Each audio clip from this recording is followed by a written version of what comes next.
Welcome to the Thinking Tackle podcast. Now, if you haven't already, please hit subscribe so you don't miss an episode. Now, on this show, we are delighted to welcome back Ian Bailey to the show, a man whose fishing is so diverse that we thought we'd have him on again. Last time, Ian, we talked about, it was Simon and you talked about a run of, frankly, ginormous carp that you'd caught from Grenville Lake. Now, I've known you a long time. I know there's a lot more to your fishing, and I want to go back across some of the standout moments from what's been, like I say, a really diverse career in big carp angling. I think, I first met you when I moved to work, actually, for Korda. That's it, yeah. And at the time, I think it's fair to say you were a very different angler to the one you are now. Yeah, I would say so. Definitely agree. What kind of influences? I mean, well, look, I'm going to turn that question around. You were known in these halls as Tell for a little while. Tell me about how much of an influence that scene had on the young Ian Bailey. It was massive, wasn't it? In pursuit of the largest, many angler, sort of my age group, read that book, got inspired by it, and so on. And probably off the back of that Big Carp magazine, sort of, you didn't have social media like we have now. Fish are instantly on there, aren't they? And you got updates all the time, whereas you have to wait monthly or weekly for the Carp talk, and you could sort of go through and get the info on what's coming out, etc. But yeah, it was massive on it, really, mate. And sort of just think, I want to go do that and try and catch some carp like that, or the ones. So was it Terry's stories or the stories around that scene, or was it image led? Because obviously a lot we sort of dwelt on magazines back then, didn't we? What we're talking, I suppose, late 90s. You're younger than me, but nonetheless you were still engaged in that scene in the late 90s, early 2000s. And what was it about the richness of those stories and those images that inspired you? It's just really cool, weren't they? It's just, the fixed 50 lens, those images, when you look up, don't you? When you're younger, you look up to somebody, don't you, that's older than you. Like, I've always had older friends, and you sort of aspire to be like that, don't you? Which is an influence. But it's just, he was just getting about, catching them, just cool lads, isn't it? Made everything look decent, like set up, just everything was cool, was it? It's just nothing you could pick a fault in it, is there? So did you out and out sort of copy that's what you wanted your stuff to look like? I think we all did, didn't we? So I think we all had a bit of it going on. I didn't have Nevs for a long time, mate. I think sensible I was man, so late to the game. Sensible though, weren't you? But I imagine a lot of the pictures of you from that era, you'd have had well, you tell me, what was the setup? Well, I remember I started off, what did I have? Like some foxes, like M's or whatever they are. Yeah. And you couldn't hardly get hold of those Nevilles. You can't get it from Yateley Angling, Johnson Ross, or Brentwood Angling at the time. And I begged and pleaded with my dad to go and get some from Brentwood Angling, because he was using that a bit. Where we lived in Epping, it sort of cut through and he was there. And he's like, you don't want them, like, because it's just on and off, wasn't it? Yeah. No volume, nothing, no control. So we went on a Thursday evening after school. I think it's like a late opening they'd have. And I remember they had like a box like under the counter, like that Derek Rich was in there, like, you don't want him, mate. Like, and he pulled them out and had like a yellow LED and a blue LED left. And I was like, I'll just take them. They didn't have the white rollers, they had the black ones. You had to obviously add them in. Yeah. But they were useless anyway, like PTFE, your line would slip through them, wouldn't they? And I remember like, that's another story, but they were next to no good. So I got them, bolted them on my buzzer bars, and I was fishing the Manor at the time in Essex. Yeah. And obviously you're up high. Yeah. And the water level was obviously down, being an irrigation resi. I couldn't hear them, mate. Just so far away. So we done a night. I remember Dad goes, we can't hear the buzzers, because he used to take me, and you had to, when he was, I can't remember how old I was, like 13. You had to be accompanied by an adult. So he'd take me, bless him, And he went back there and got like a extension box and all that, so he could at least try and hear them. Run them up the steps. Yeah, basically, mate. Yeah. Horrendous. I mean, that's pretty. That is a nationally significant venue, and you're 13 years old. Yeah. How has that come about? That was, my dad was in the fire brigade for London, London Fire Brigade, and Steve O'Rourke, that he worked with, owned partnership in the Essex Manor and county angling. So it was like Dad got chatting, want to join a syndicate, and it's who you know, isn't it? And he said, oh, we're doing like a junior ticket. There was a couple of us, and at the time it was about 200 quid. So yeah, it sort of got us going on a syndicate. You know, that was sort of 1999, roughly, if I remember. Yeah. But that's I mean, I don't know what you were doing before that, but like I say, this is serious big carp fishing, and you're 13. Yeah. Were you any good? I was all right. I gave it a go. I caught some. Yeah. Yeah, I fish called the Pug, the Fighting Machine at 29. What were they? I mean, presumably that is a lake that's had big fish ever since the sort of bait wars era. Yeah, that's it. Yeah. You know, which actually weren't that long before you're fishing it. No. So it would have had the Annie would have been there. And were you sort of aware of these bigger carp? Were they on your mind? Were they sort of something you aspired to, or were they just, you know? It was more like I wanted to catch some 20s, which was a really good 20s water back then. Like I say, you had them 20s, a little band of 30s, and you had the Annie. But the year I got on, the Annie come out at £29. That's when it had been tethered. Yes. You know, when it went backwards. Yeah. It had been doing like 44s, isn't it, years before. And it was, you know. And it then went big to its biggest weight after massive, that, didn't it? Yeah. And then I went back like mid-2000s, it's like £56, you know. So, yeah, it was just... It wasn't from influence. It was more just try and get on that ladder and step into sort of a bit of syndicate fishing. But hardly did any time, mate. It was just like a Saturday here and there or a Friday. But it was short-lived, and that was it, really. Sort of had a go. You know, had the odd one or two. That was when that Assassinate come out, you know. Remember that? Yeah. That was like the dominant bait on there. Well, I mean, tell me about the culture of baiting on that lake as well, because that's a famous boilie water, isn't it? Oh, yeah. You had lads come down with a 10-key tube and just dollop it in with a hand of God. Just absolutely freight it by the little dwarf pads, you know, just... on, you know, up the shelf, you know, that time of year, sort of spring, summer. And what would they do to the lake bed in those areas? Like, did they crater that out? Oh, they'd chew it up, mate. Yeah. Being clay, you see it all smoked up and give the game away. Very showy fisher, if I remember rightly. Right. Yeah. From back then, it's all vague, isn't it? From years ago. What kind of a kid were you? Because, you know, carp fishing doesn't lend itself to like necessarily the most sociable individuals, does it? You're a 13-year-old. Relying on lifts from your dad, like when you were away from the lake, are you obsessing about fishing? Are you a normal kid? Like, what is Ian Bailey like? I was absolutely like, I remember in DT, like, to sit there reading Big Carp. Right. My teacher going mental at me, like, you should be doing well. I was like flicking through Big Carp, staring at pictures, all the time. Just magazines in my bag, like, and everyone just the lads that used to terrorise me about it, now fish. So I see him at the show the other day, and we're all into it now. I was like, I remember you used to tear me up about it. They're all like smoking fags and burning people, flipping camps down in the bushes, and now they're all going carp fishing. They used to destroy me. I mean, our influences then were nowhere near as wide as they are now. You can go on YouTube and find more in 10 minutes than we had access to in our whole formative carp fishing lives, you know. But you mentioned Big Carp 2 or 3 times now.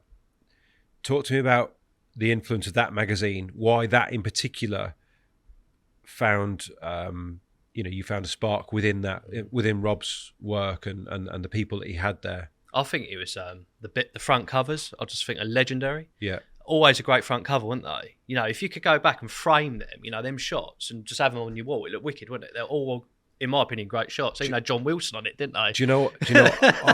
This haunts me, right? So we both, you know, I don't know if you kept your big carps. I've still got them. My mum and dad's, bless them, like they're still in the garage or whatever. But I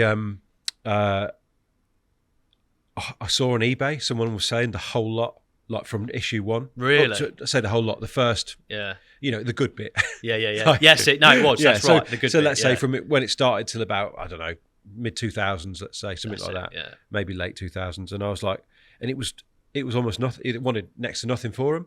Really? And I forgot to check back on there, and they'd gone. No. It turns out it was one of my mates. You're joking. So I could have given him 20 quid and had the whole lot. Full shebang, yeah. Oh. And they wasn't cheap, was they? Like $3.95 for a magazine back then. That was really expensive, wasn't it? I mean, Toby, these, I think you're going to struggle, Tobes, to find anything of the era we're talking about. Yeah, but if you look for like old Big Carp, because he's changed a bit.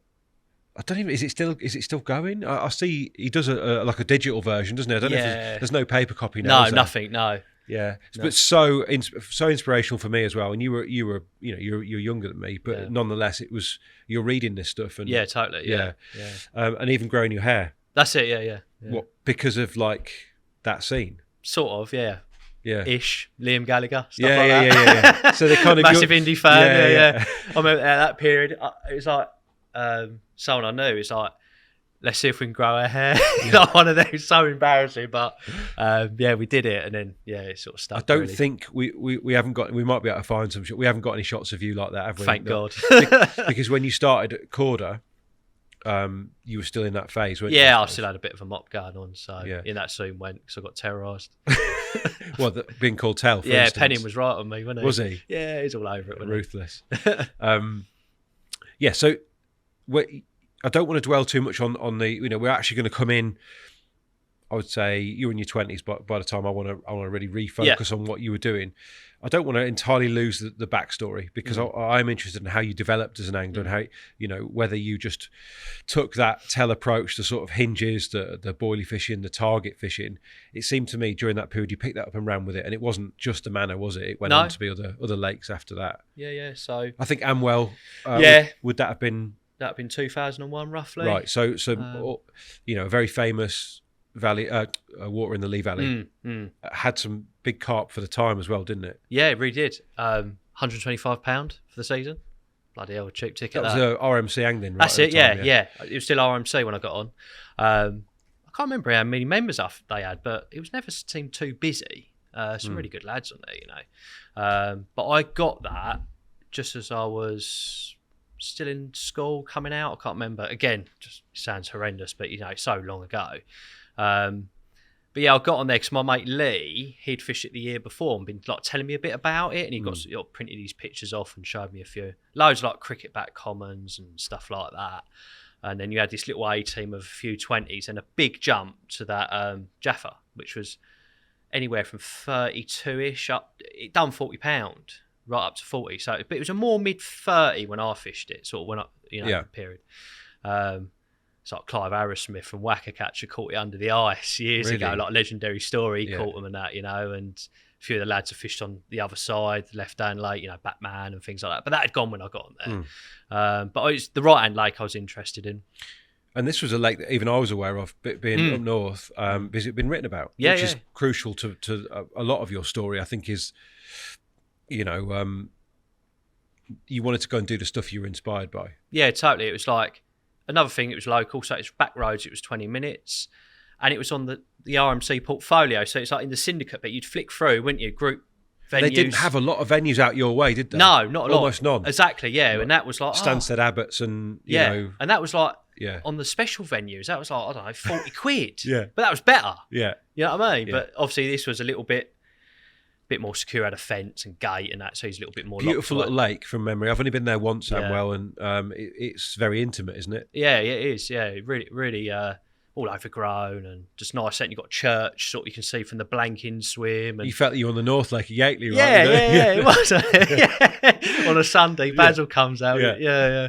But no, it's beautiful, really. Yeah, when I think back, sort of, as you get older, you take more of that in, don't you? But when you're younger, you're sort of just whizzing around. You want to move on? Yeah, talk to everyone and fish and bits like that. How did Speaking you... of, Rich, there's the youngest picture of Bailey I could find. I mean, is the hair there or is it gone at that stage? I just think it's sort of halfway between, isn't it? No, it's gone. Looks a bit in between that, doesn't it? I'd say I got my hair cut. Yeah, that's £40. Yeah. How old's that, Bailey? That would have been about 2010. That's just when I joined. That's it, Korda, I think, around that time, Yeah, so that's a while ago now. Yeah. With the Amwell thing, did you catch Jaffa? I did, yeah. Yeah, mega. How big was it? 38. Was it big as well? Yes. Real big, yeah. Take me back to the sequence that led to that capture. Yeah, definitely. What were you? How were you fishing around then? So I'd fished the Manor. I'd caught a few. I'd seen Yanni on the bank. And the ticket back then, I think it was about 800 quid. And you think back then that was an expensive ticket, but it had the only £50. Yeah. It drew people in. Had you got the likes of John McAllister and that? Was that era they were there? He was the year after. I was there, like Jim Matthews. Yeah. Become really good friends with Jim. Yes. Top bloke. Yeah. But Leon was there, bar chop. He was doing a bit. He's in the mags and bits, wasn't he? Ash Bradbury, maybe. Bradbury, he turned up. Yeah, he absolutely, he upset him straight away because he kept catching them all the time. He's just a bloody good angler, isn't he? You know, especially on them adjustables, and it's just, sit and fish with him, you learn a lot. But yeah, Ash was baiting it up. He'd come off the back of, toll pit, snake pit, and all that dippies. Yeah, he was the boy, wasn't he? But yeah, that was that era, and then I couldn't afford it the next year. I worked at Tesco at the time. It's just like I just couldn't afford it. You weren't in the trade, but you did go on to work. Started your journey through the trade, didn't you? At some point, yeah, that's it. So I was just out of college and all that, working in Tesco, get a bit of money, and working to fish, like ish. Yeah, I still work full time. Yes. I've always had a full time job, so it added to days off work. Then I think it worked with somebody else on my department that. One week I'd get Saturday, Sunday, Monday off, and the following week I'd only get the Sunday off, but start late on the Monday. So one weekend I'll get a free night, and the following I could still do two, just get back into work for midday. So it works out really well, to be fair. So sort of shift worky sort of thing, but still doing the hours, you know? Yeah, not quite the sweet spot of shift work that a lot of carp anglers have benefited from. Yeah. You're kind of a glorified weekender still. Pretty much, yeah, totally that, mate. So with the Amwell stuff, were you an angler that was baiting and waging some kind of campaign, or were you just dropping on and fishing for what you saw? Well, how it led up, so I'd been on the I'd done a bit leading up to the Manor, but I still kept the ticket. I'd had it for a few years. I'd dip in and out, and caught a few of them as we went. So I rejoined it, and I joined Toll Pits that year, and so I had that and Amwell. But I thought I've got to catch Jaffa. So I basically there'd be a draw for the start of the season. So I can't remember how it worked. I think it was a week before. And I got decent in the draw, got the right lake because everyone was drawing for both lakes. And I managed to get in a swim called, I think they called it the bailiffs. They called it. So you had the church, the bailiffs, and the middle swim, then the gate. I don't know if you remember coming for it. But years ago, I remember my first season, a chap called Jaffa from that bailiff swim. Like set reeds as it went into the little bay to the right, you're sort of encroaching on that back wall that you used to fish to from all the other swims. So it's a good interception point. I didn't even bother going down baiting up or anything. Like I was just sort of socialising, sort of going down the pub and bits like that then, that sort of age group, a few friends from work. And I couldn't get the holiday off for the first week because of how it worked to work. You couldn't just like here, I can go, Aris, can I have tomorrow off? He's like, yeah, crack on. There, you'd have to book it in advance. I just couldn't get that first week of June off. So it fell that I had the next day off. And then if I stayed the night, I'd have to go work for 7 the next morning. So I thought, well, I've got the draw, I'll do it. So I remember getting down there, everyone's turning up, slashed out the marker, found a bit of clean, popped up, lost cast clipped, and then one down in the margin. Yeah. It was like, that's about as technical as it got, mate. Yeah, because it was weedy. Bit of boilie? Yeah, a bit of boilie. I was using Ash's gear at the time, tails up. He'd done one called the SC25, Super Crab.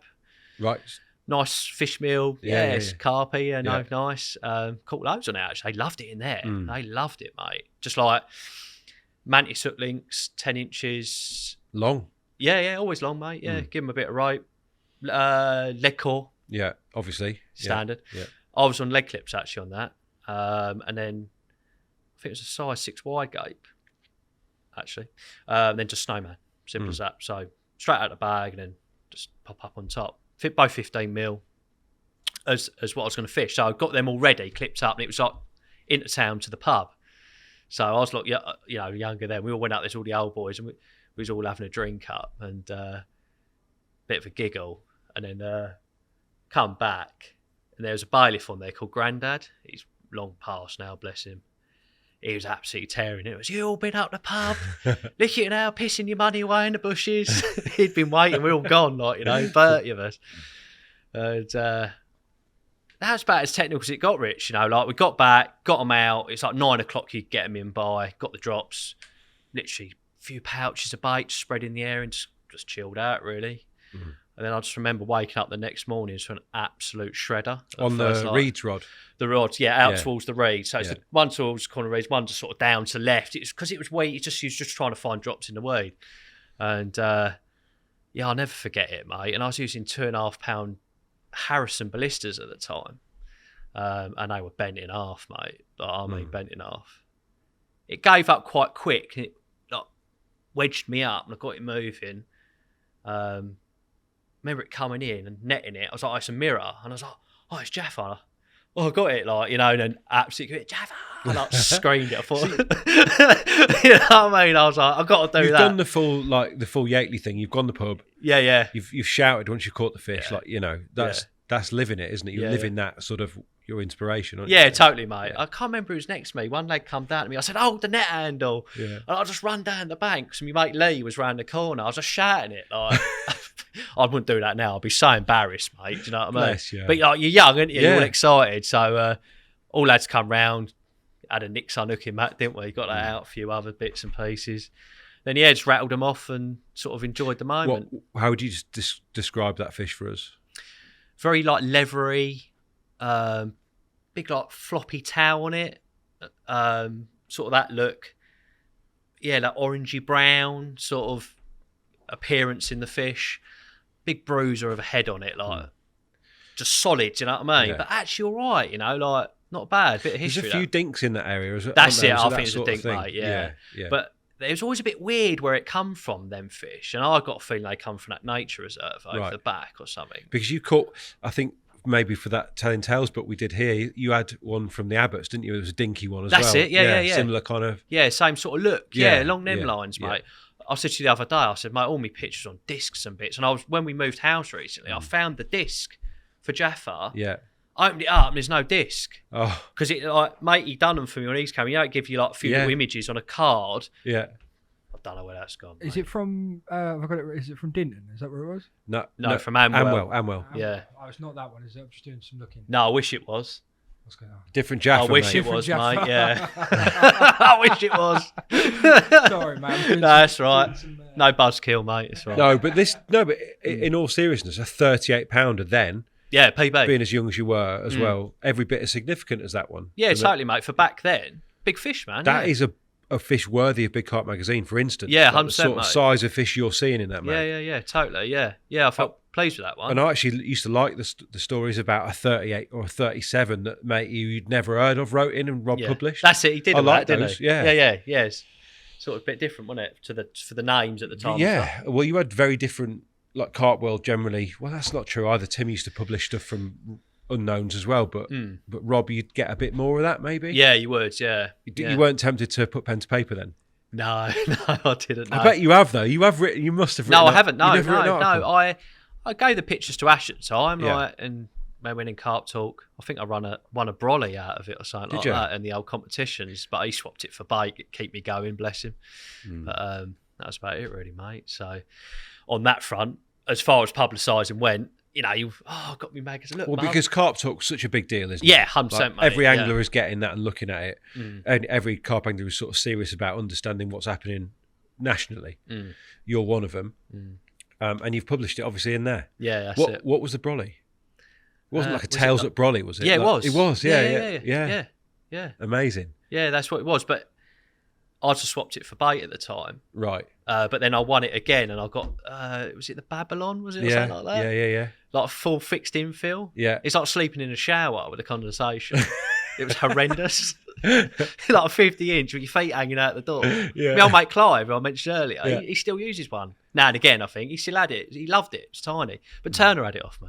Did he? Yeah, I think he's got it. He's got loads of gear, hasn't he? But he wanted it, Obviously, as soon as you mentioned toll pits, yeah, like you can't help but think about, is it James's chapter in Forgotten Chapters where he's talking about you and he sat at toll pits with your bivvies, your armos as tight as drums because you've got the old kettles, like the Bruce on in the winter.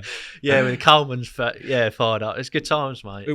When you met someone like James who was as similar in terms of his angling inspirations as you, was that a moment of like a watershed moment when you realised that there were other people of your sort of age? Yeah, totally. Yeah, I agree with that because everywhere I'd fish, I was always the youngest person. Yeah. Fishing the lake, and all the lads were older. Even Lee was like, I think 4 years older, but not same. I think me and James are the same age. Yeah. Nothing. So yeah, it was refreshing. And we just clicked instantly, like because he'd read mate. the same. If you were reading stuff, then by the nature of it, you were all reading the same stuff. Yeah, So totally. Yeah. Buzzing off the same thing, isn't it? So I like I say, bumped into him there, and went from there. He had still got the Nevs at that point. I was on Delkins then, mate. Because it has to be said, Yeah. you change your gear all the time. I don't know if it happens. It happened back then, but it does now, doesn't it? Or, Mate, I've got so much tackle. It's a joke. Like, but I mean, you've got a different set of rods every time I speak to you. I think. Yeah, I've just got another new set now, mate. Why? What is it?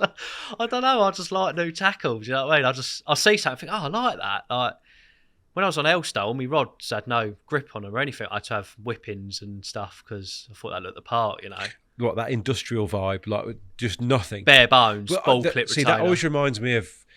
Malin had that kind of thing. He didn't he? Yeah, with just the for little butt cap. hair field, That's like it. a bit of stainless on the back, and that's it. Yeah. No, they look. There's definitely a cool vibe. You don't see them now, do you at all? No, you don't. No, it's hard to find anyone that sort of. But you see lads with that setup, they fished Elstow like that, just that whipping on the butt and stuff like really? that. Yeah. There's not many people have it. I like that. I like the idea. A bit like we've discussed on this podcast before about the kind of the way you used to be able to tell where a fish came from because of the way it looked, like in terms of the regional aspect of it. And I like the fact there's the regional sort of quirks with tackle. Like Yateley, presumably everyone was on Neville stainless and Neville buzzers and little white PTFE bobbins at one stage. I know that went spread out across the country, but Elstow had its own vibe as well. Yeah, 100%, mate. Yeah. There must be others as well. I'm sure there are. Just because of the way that some, I'd say more recently Stoneacres. You've got your tips on the bottom, haven't you? That kind of thing. Or maybe you look at Jim Shelley's setup from Fen back in the day, the 4 rods out, single sticks, little fox buzzers and like bowstring tight lines out into the middle of Fen or whatever. Yeah. Or tips up. I remember walking down the Travelator at Elstow. Someone's on the back pit with their rods up like that. Yeah. And someone, what's he doing over there? Codding or something, mate? You can just see him like beaming out. Well, that's it. You are conforming, aren't you? If you fish, if you decide that you're going to go down that route and use the same looking gear as everybody else. Yeah, totally. Yeah. Is that something that you feel comfortable doing, like being part of a gang? Yeah, I sort of sometimes think you mould into a bit of a culture and a clique, don't you? Everywhere you go, there's a certain way about it, isn't it? Fishing. We are going to talk a bit about Elstow, despite the fact that Dan did his podcast last about that. Not just now, but in terms of culture. Is Elstow as strong an individual set of kind of aesthetics that you come across anywhere? Is that the place with the strongest culture? Yeah, massively. Yeah.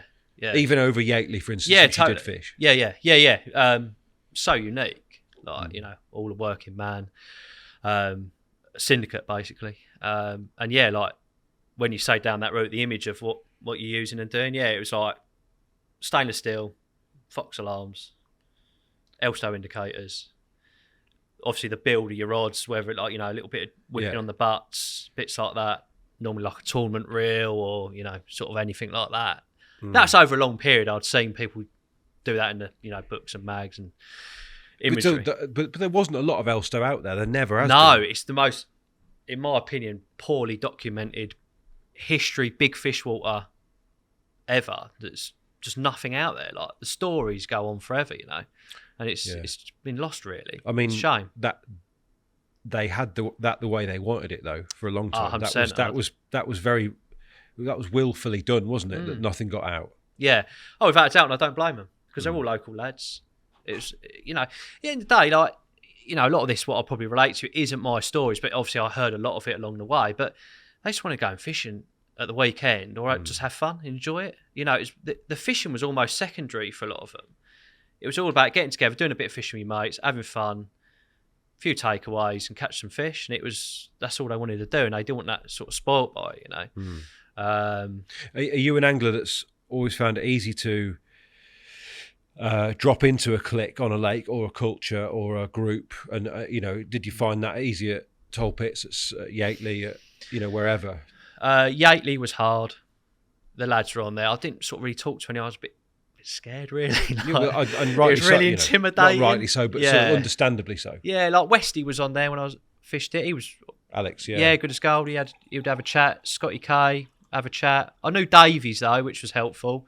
So he sort of was there to chat to. How did you know James? Through Turner. Right. Just think socialising in the winter, a few beers and that, and got to know James. See, that Yateley's always spawned characters, and the people you've mentioned there are all actually, given that we seem to have fewer characters in the scene, might just be because we're getting old, but, they're all quite unique blokes, aren't they? Oh, yeah, totally, yeah. And good anglers as well. Yes. And it still had that then, didn't it? Yeah, the car 100%, park? yeah, and they'd all been about, and I turned up with, again, I think Phil said it, he ain't caught a 40 pounder, and I thought, well, I haven't, I don't feel I'll fit in here, but there's a bloody good chance out there. Well, was there, when you went to fish there, was it a case of now or never on your mind? No, I wasn't I wasn't thinking like that. It was like, literally, I put my name, again, we said like with RMC, then it was Cemex, wasn't it, by then? Yeah, by then, yeah. It was like, I just whacked my name down, I was like there, Roach Pit, all of it. I was Horton. I just thought I'll put them down. Well, you can, can't you? And it come up. You don't have to take it. Yeah. And that come up, and I was like, sod it. I'll go and have a go.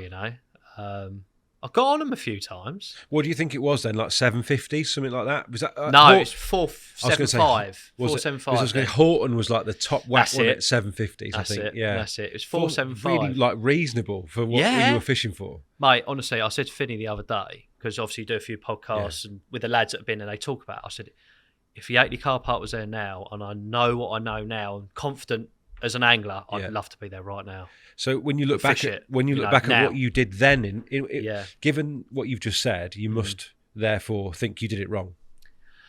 Yeah, completely agree, mate. Like, it's pretty explanatory. Aim at a swim, there'd be a clear area, but honestly, mate, I was. Does that mean that you can find the clear area? Yeah. Everyone's fishing the same ones. Does that mean the technology was wrong? Or the way you were baiting it, or what was wrong? Again, everyone was fishing the same. I remember like Benny Hamilton speaking to me, and he was really open with it, really nice guy, and he's like, the inline lead and the braid and the the wire gape or the Kamasan river hook. Yeah, or 745 was it or something? That offset sort of D7 shape. Not a snot, that was sort of the shiny black hook, and it's off the back of Daryl's success when he beat him up. And gapes. Yeah, that's it. Yeah, so I sort of went down that route. So there was at no point did you feel confident to do your own thing on there? Yeah, the rigs wasn't too dissimilar, but I went on the braid because you speak to other lads and they're like, like braid hook link really sorts them out. Why do you think that was? I think a bit like the Elstow theory with the braid. There's a lot more coming off the bottom. I think they're feeding. What you reckon? It's not tight. It's just flying back up. Yeah, it's whizzing up. And then they've got a problem. Yeah, it's right back in the gob. But from memory, those rigs were they weren't doing a lot at the hook end, particularly, were they? A little kicker maybe. Not even that. I think just straight up the snot. In which case, it kind of feels like they must get blown out a lot. I think what you got now, if you could take that back, it'd sort them out, wouldn't it? Rigs that reset and stuff like that. So you've gone. We need to talk about Yateley because we've said from the very start that this was an influential place for anyone who grew up in fishing in the late 90s, let's say. So you've gone on there. You've made your versions of these setups? Yeah, so I think first trip I did, to get onto that, Rich, I would have been on my leg clip still, or maybe Hellies, I can't remember. And I remember walking round, it was a Sunday, I booked holiday so I didn't bump into anyone, and I walked round, stood in the Curly Whirly, then walked round to the bars. I thought, this is where Terry fit. Of course you did though. Looking out, I was like, this is the swim where he caught Heather and stuff like that, and I see one show in the dugout. When I look back, I went, that was that Baby Orange, 100%. Right. Yeah. Clear. Not far out for that, though. I had my little bucket, skateboard trainers, joggers, Echo hoodie. I was like, yeah. You're ready for action, yeah, mate. Yeah, well in there. So I went round, dropped my bucket, and I thought, well, I've seen one. Like, sort of, I don't know anything. I don't know. There was no wraps, obviously. I didn't know the score. I literally nothing. And Davies had got on that year, but this was into July, I think. So I missed June. I sort of bottled it again. and he went in the steps, and he was like, they've been here, like they're about. So I thought, oh, I am on them. But I'd flicked out, just like, didn't really like beat it up with a float or anything. What, because you were scared of doing that? Yeah, literally scared to Yeah. cast, mate. Like, I just didn't want to make a twat of myself. Yeah. You know? But give James his due. Again, always what I thought it would be secret. It was very open with the information. Do you think so? So right, this has always occurred to me. Maybe I'm wrong because I've never fished a busy circuit water, but it always occurs to me on the likes of Elstow, the car park lake. Everybody knows where the spots are. So Yeah. it's not like they're keeping a spot secret. No. You can walk into a swim a bit like we do with wraps now. They'd be like, "Well, it's 20 yards out there, mate. You'll get a rattle." Yeah, that's it, yeah. So it's like, there's nothing secret to keep as such. No, exactly, because you'd rather point people rather than beating it up. Right. Do you know what I mean? You'd have it on Actually, it was motivated by self-interest. Yeah, like on Elstow, would have it. Like new lads turn up, they've got sand in their eyes, don't know what they're doing, which is fair enough, we're all new. And it's like, go at that dip, mate, about 70 yards, you're on the plateau there. Oh, right, thanks. And it's just like, save, especially on a Friday, so Yeah. I'm ruining you're all out nice, and so I'm just beating it up. So it's a bit like that. And James had his little thing. He's like, if you got, I think it was what. He might have just wanted to help you, though. As well as that, yeah. Yeah. At the curly Yeah, was yeah. one. It was, again, I remember about 60 yards, just smooth. And then I put one on the end of the bar that was between there and the steps. And I got liners up that night on that left-hand rod. Big liners. Really? And then he had a common down to my right. I think that was him coming through. Did you do his photos? It must Yeah, have been I such did. a great I did, moment yeah. to see, to be involved Yeah. in a Yateley Yeah. capture. I see a few of them on the bank, mate. Was Yeah. Was James further on in his fishing than you at that Oh, stage? full on. He'd Right. done Raysbury. He'd already done Pinchwood. that at that stage. Yeah, mate. He was doing it. He's same age as me. And I was Yeah. like, oh, I'm a noddy. He's caught innit? Mary's mate. Yeah, I and, know. Malins. Yeah. And, yeah. And I've read about him in Big Carp. So Right, I was right. like, oh, he's the boy. Yeah. But really nice guy. Really Yeah. nice guy. Same methods as you. Yeah, he was on the inlines, the D7s. But at this stage, you weren't, though. No, I right? wasn't. Yeah. So obviously, you see someone catch one, you get chatting. They were all on that Alan Cooper's gear at the time. The worm he had, was Right. it the worm or something he bought out? They'd all been filling that in all closely, so they were on the bait. Was that a grey fish meal? Yeah, that's yeah, it. Yeah. Like nothing earthy sort of thing. wasn't Yeah. it? They're all putting that in and hemp and stuff like that, all on the bait boats.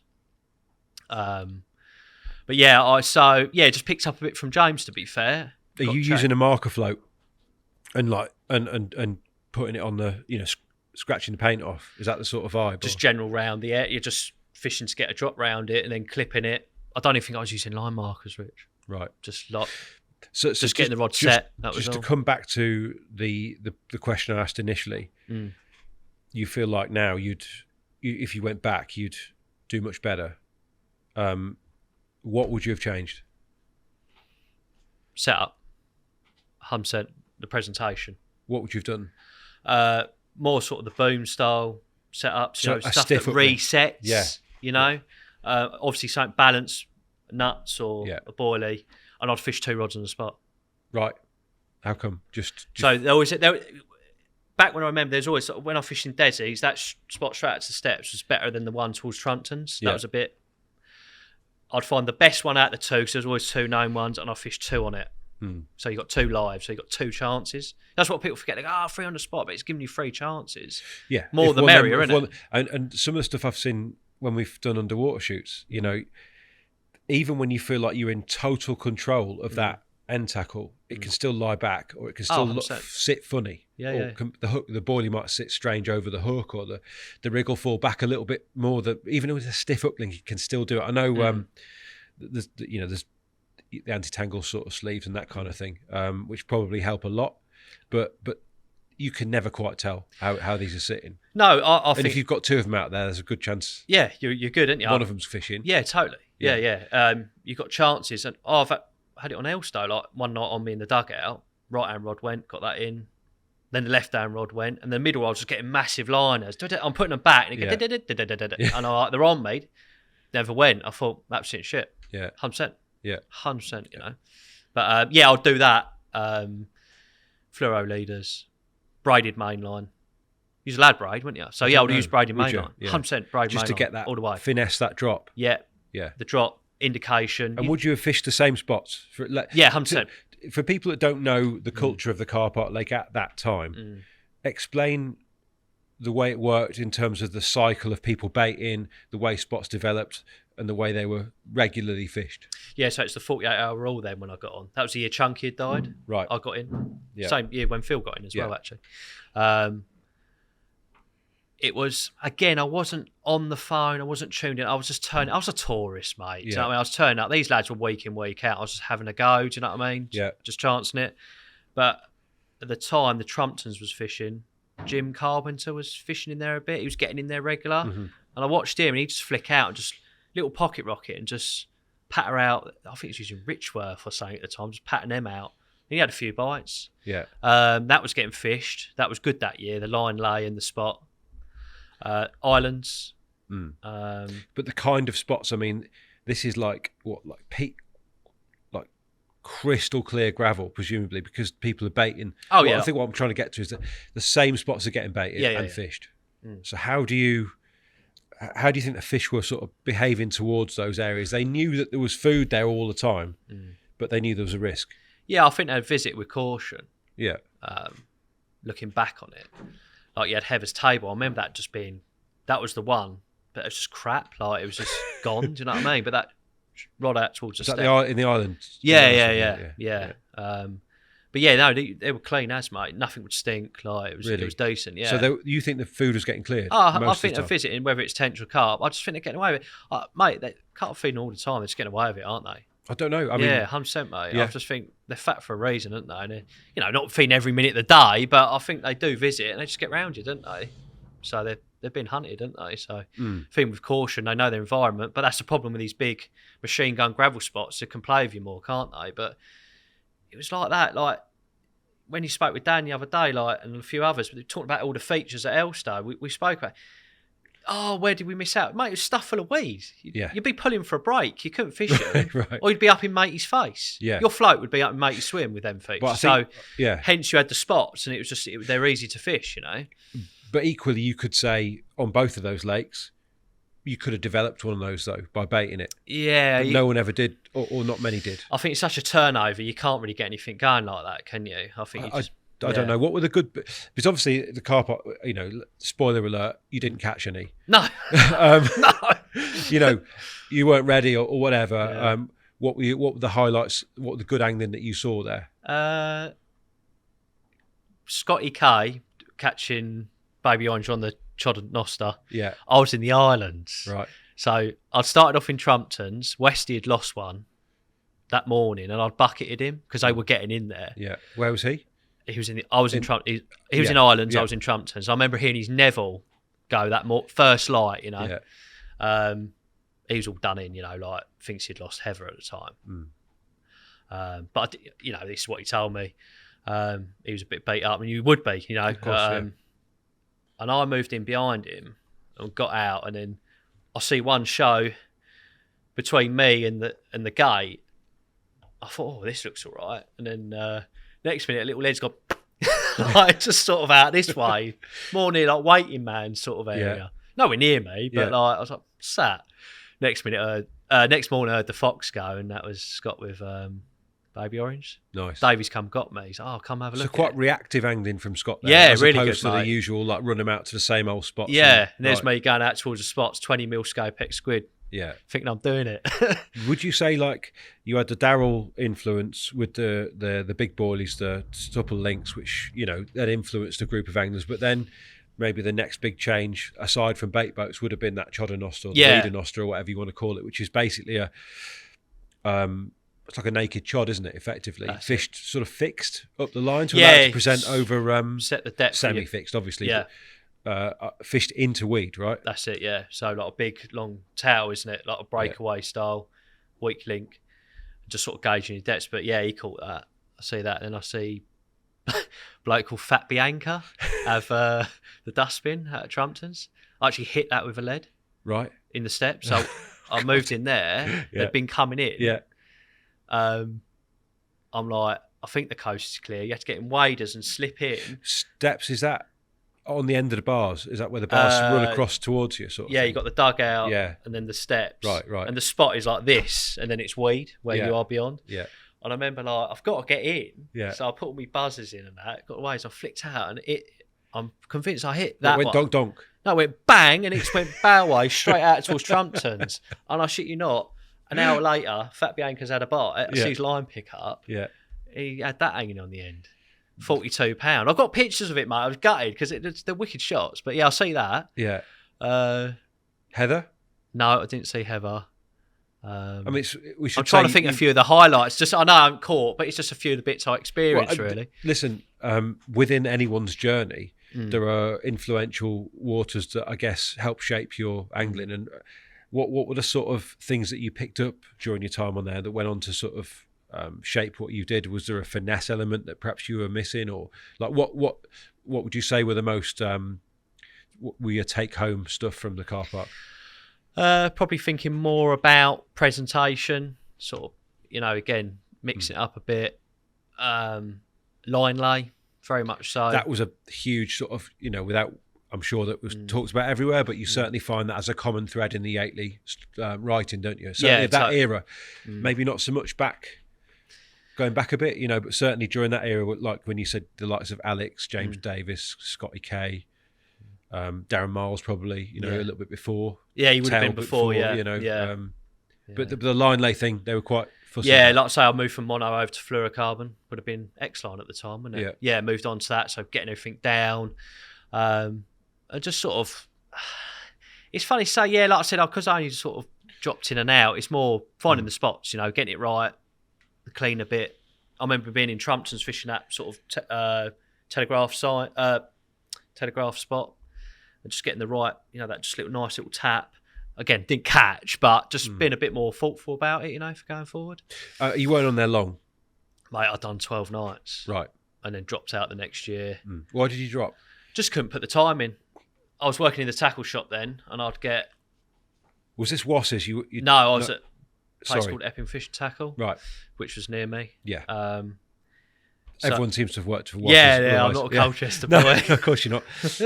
But, so yeah, it was funny time. So my last morning, I'd have to be in work for midday to do the late opening. It was just like and it was quite a journey for me then, sort of down the M3 to Yateley, M25. It's got to be over an hour, hasn't it? Easy. Yeah. But at the end of the day, it wasn't that far from where I was living, Right. So compared to what I've just done with Welly, driving from Suffolk to 150 miles, it's quick to get to Northern Europe, isn't it?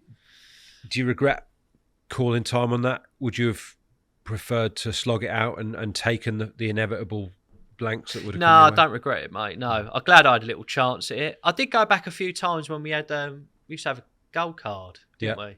I remember like Nick Dunn fishing it that in the winter, and I went down for a few socials. Just like they were doing him and Marcus done a campaign. Where Marcus caught that big, what was the big comment? That's it. Yeah, and I'd just go down and we'd get a takeaway, and I'd just flick them out in the bars using the curly and just do a night or two. Do you know what I mean? But that's as far as it went again. But it's just wicked lake to be It's at. a lovely complex. Unreal.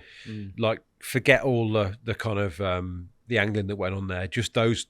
I mean, some people don't like those lakes. No, I've heard people say they're sort of airless. There's no big vistas, which fair enough. The big pit angling has its own appeal, but the ferns, the silver birches, the deer, the kind of the nature of all on top of each other, all the lakes, the Match Lake particularly, which we both fished. Oh yeah, we did one night, didn't we? Yeah. Stunning. Yeah, amazing. They've got their own appeal, definitely. That Blackwater Valley is a special place. I'm sure it still is, Oh yeah, no, definitely. I think like you do on your topography, any lake, any time, is that right? Yeah, that'd be that, would it? Yeah. What year? I reckon 2002. Yeah. The old video time, Yeah. That's the one, wasn't it? What Lewis in the background. It's pooing.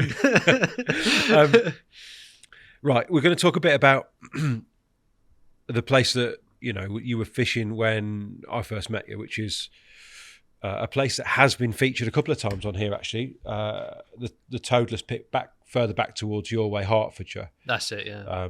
The lakes at Moor Mill, which you couldn't have said back then, could you? It had to be the pseudonym. Yeah. But having not caught Heather, you've gone and fished for its little sister, which is a fish that looked a lot like it. Very much so. What was the thinking around that time, and how were you fishing? What was your kind of MO at that time as an angler? So I'd done a little bit on tail. I dropped the ticket on there because I just wasn't going. And again, it was just another accessible club ticket. Verulam Angling had it at the time. Yeah. Came with a bit of a reputation in terms of like safety and stuff, didn't it? But beyond that, lovely Yeah, spot. amazing. Like, yeah, totally. Really nice lake.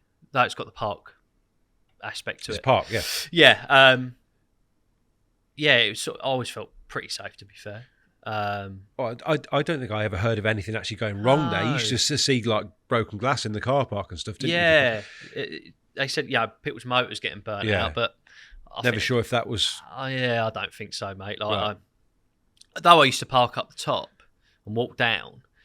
There was even a couple in a house on the corner. I said, someone's done my car. Like, I'd dent in the door anyway. I said, can I park it up here? He went, yeah, leave it here all the time. Like, so that was good for the parking anyway, for a bit of reassurance.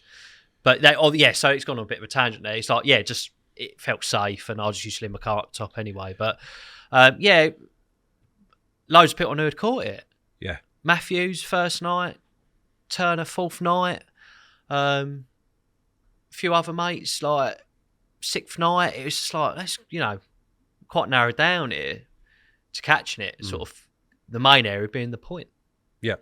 So I fished it before when I was working in the tackle shop. Yeah. Again, done short period. Again, no real commitment, flitting in and out.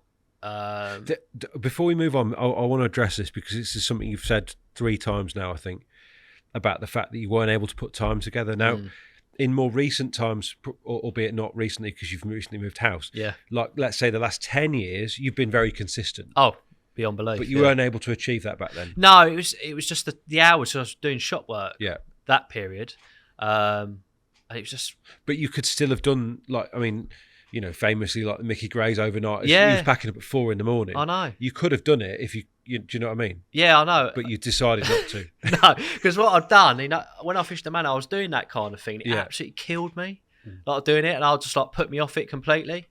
But yeah, I could have done, mate. Yeah, totally. But no, I sort of dipped in then, and that would have been about 08, 07, I can't remember. It's back then. So I had a ticket, dropped out. Yep. Moved on. Yep. A bloke called Gary caught it a few swims down to me. I was in the middle swim. He caught it at the sort of entrance to one of the fingers. Was that Hobbit? That's it. Frodo, they called him. Yeah, he had it after a few years. Yeah. I remember I was sat on my bed chair and I could hear people going past me, like herds of them. Yeah. This dog ran up and jumped on my bed chair. I was like, get off. Mate, he went, all right, mate. He goes, Gal's got it down there. I was like, what? He went, the Toddlers. I was like, all right, fair dues. He goes, so I went down there and they had all like Nokia 3210s and that sort of thing. They're trying to do photos of it. I went, I'll go get me camera. I was the only one that had a camera and I got him some really good shots. He was really thankful for it. Yeah. He'd done a bit of time. Mate, a few years. Yeah. Yeah. I think he'd done a bit of time. Was it a fish, that followed that cliche? You either had it quick or basically, mate. Yeah. Made you go through it. Yeah, it did. Yeah, I think a few lads done 2 to 3 years. Yeah. Like me, didn't catch it, but that was out of my own choice. Well, because, something fairly dramatic happened to the carp when you were on that. I mean, I remember, I visited you down there because my wife is from St Albans and I think she was still living there at the time or had been visiting or something. I don't know. No, maybe we lived close. I can't remember. You were in Bedfordshire, weren't you? Flitwick? That might have been when we were in Toddington, yeah. Yeah. But I popped down and saw you one sort of cold cold night. But that year, you were going to catch it. I was on it, mate. Yeah. Yeah. You'd zeroed in. You were like total focus, and it's going to come to sort of to prove everyone wrong. But it was looking big, wasn't it? You thought? Yeah, it did. Yeah. So it was that mirror common leather thing that people wanted to do. The £40. I'd done the mirror and the common. I'd done that. So I thought, I'm going back. I feel a bit better about this now. So yeah, I went back. I started in February. On the point, just point all the way. I wasn't seeing anyone. It was quiet. And the year before, Davies had caught it, and he caught it on a lot of bait, a lot of pre-baiting, same as a lot of other people that had done a little bit of time. So I was going down there midweek and putting in like 10 key with a hand of God, just spraying all that sort of bay round and filling it in. So Yes, okay, there's a handful of fish, but I'm just thinking about bird life. So if they eat loads of it, there's still something out there. It's quite a mild winter then. Do you remember? It wasn't too cold, was it? It was wet and windy one, wasn't it? And doing a bit of that, bit of homework. I had sort of 3 areas. One out sort of that off back of the Dot Island. A sort of cove in the trees. Yeah, that's it. Snags, the fuse there. And then you had that bay, a sort of an area over there. And then to your left, another area, just off bushes and bits, just drops, wasn't it? Like, and I'll just sort of stick to them. That would be on a pink pop-up, and them 2 would be on like the match a hatch sort of. Hinges, though. Naked chods at the time. Yeah. All choddies. Yeah. I was just like into that contour. Because you would... Was it after that you then went on to... I don't want to divert us, but you then went on to pit 2 and fish like that? Yeah, which was unheard of. of. Was it afterwards? Yeah, I went pit 2 straight after that. Yeah, that's it. Fishing naked chods. Yeah, that's it. Yeah. So when did you start seeing the fish that spring? So it started off early. Yeah. My mate Rav was down there and he was fishing the point. So that's, again... Also fishing the point. Yeah, he was having a go. And Yeah. I didn't really let on what I was doing because it puts people on the spot and you almost want to keep it quiet what you're doing. I'm thinking, bloody hell, mate, like, it's absolutely smouldered out there with bait, you know what I mean? And he was stood talking to me and we're looking out on the point and you got the famous little island and I've seen the Toddlers show on the back wall. I didn't say anything. I think I told him years later, if he's hearing it now, mate, like, sorry, but it was one of them. Like, I was like, oh. So I went back the following weekend and I got in there. Usual affair, Friday after work from the office. And it was Saturday afternoon and a mate come over to see me for a cup of tea. And that bailiff was on there at the time. I think he's passed away now. Yeah, Keith. Keith Spear, yeah. Really good, especially angler. I didn't realise, like big barbel and things like that. And yeah, he was passionate about the water. He was getting a bit of attention. So he was like, gardening. And I get that. He was a bailiff, wasn't he? Yeah, like a proper bailiff. Yeah, proper club bailiff. And you sit back and you think, I see where you're going with it, mate.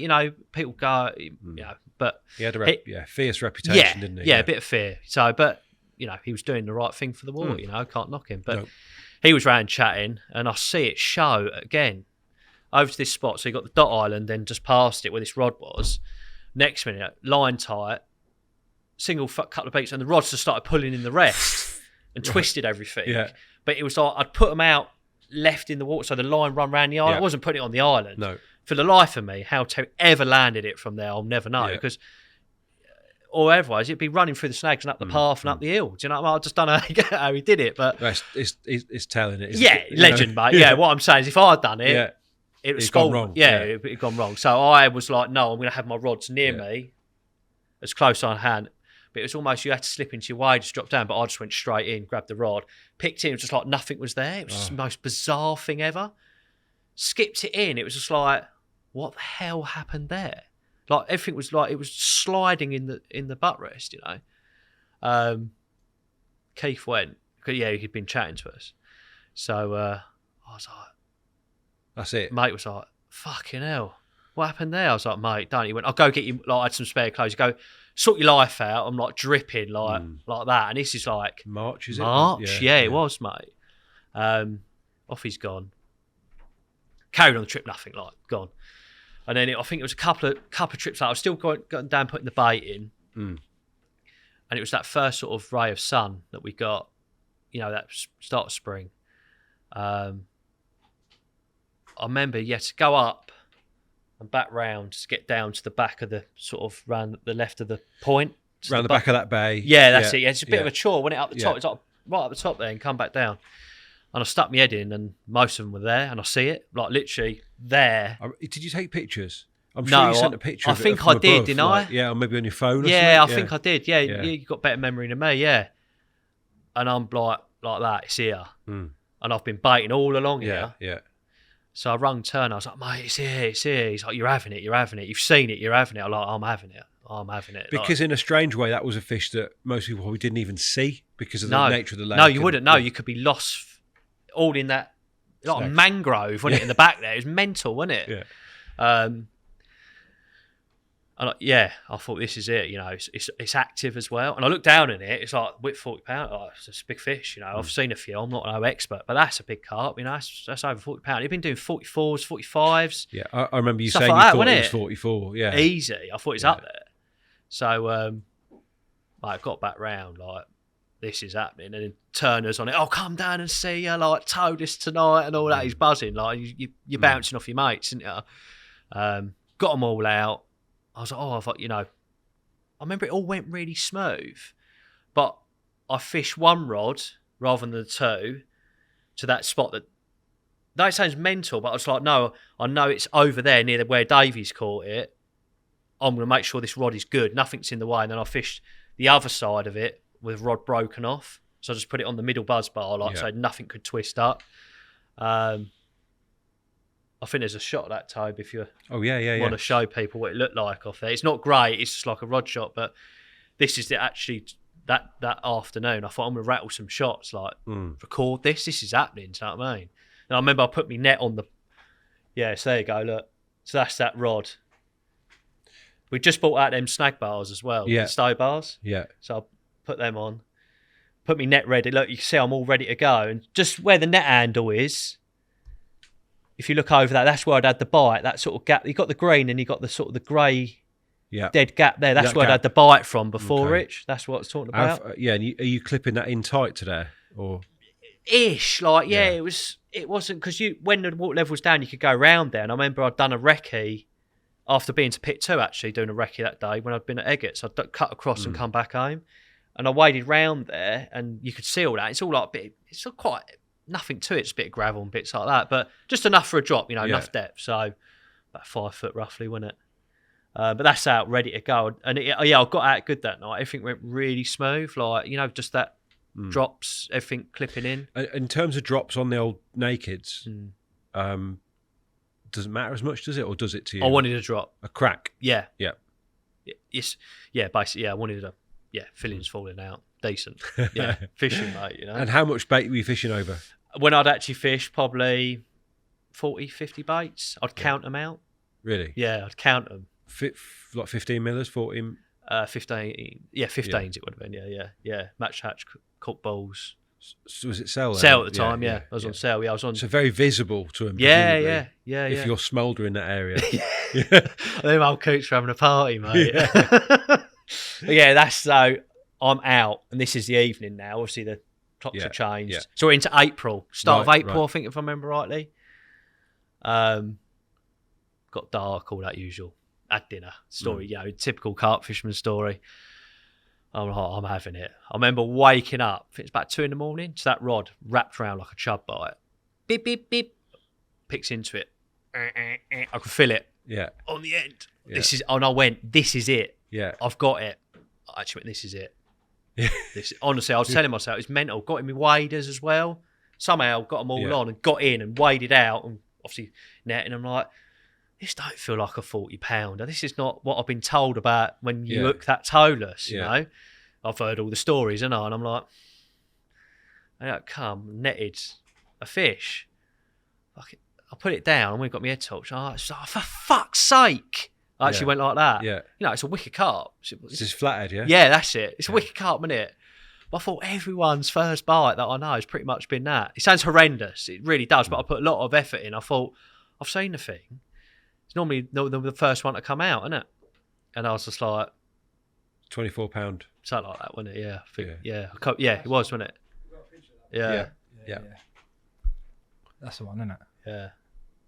Self-take. I mean, these fish didn't get caught a lot, did they? That's the thing, isn't it? And then someone says to me, it's one of the hardest ones to catch. Yeah. So I done self-takes and kept it quiet. Yeah. And then I stayed on that day. So we didn't have wrap technology then, did we?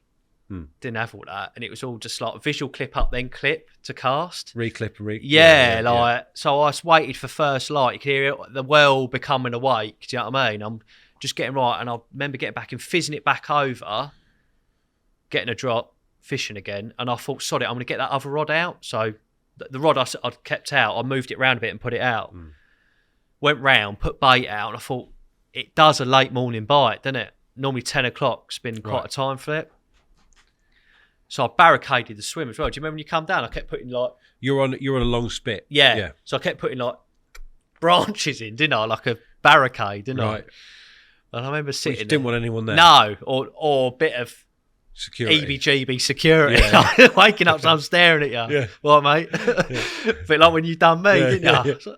Who's that? I heard you coming up the path, didn't I? I was like, who's that? And all I can see is this like big Rich. Yeah. Who's that? And I beam In the me. dark. I done you with me torch, didn't I? Mate, I was shitting it. But the next minute, I had someone sort of getting in the swim. I was like, who's this? It was the Heron, Jake. Right, because you called him. Yeah. Jake Hughes. Yeah. Yeah, I nicknamed him the Heron. It stuck.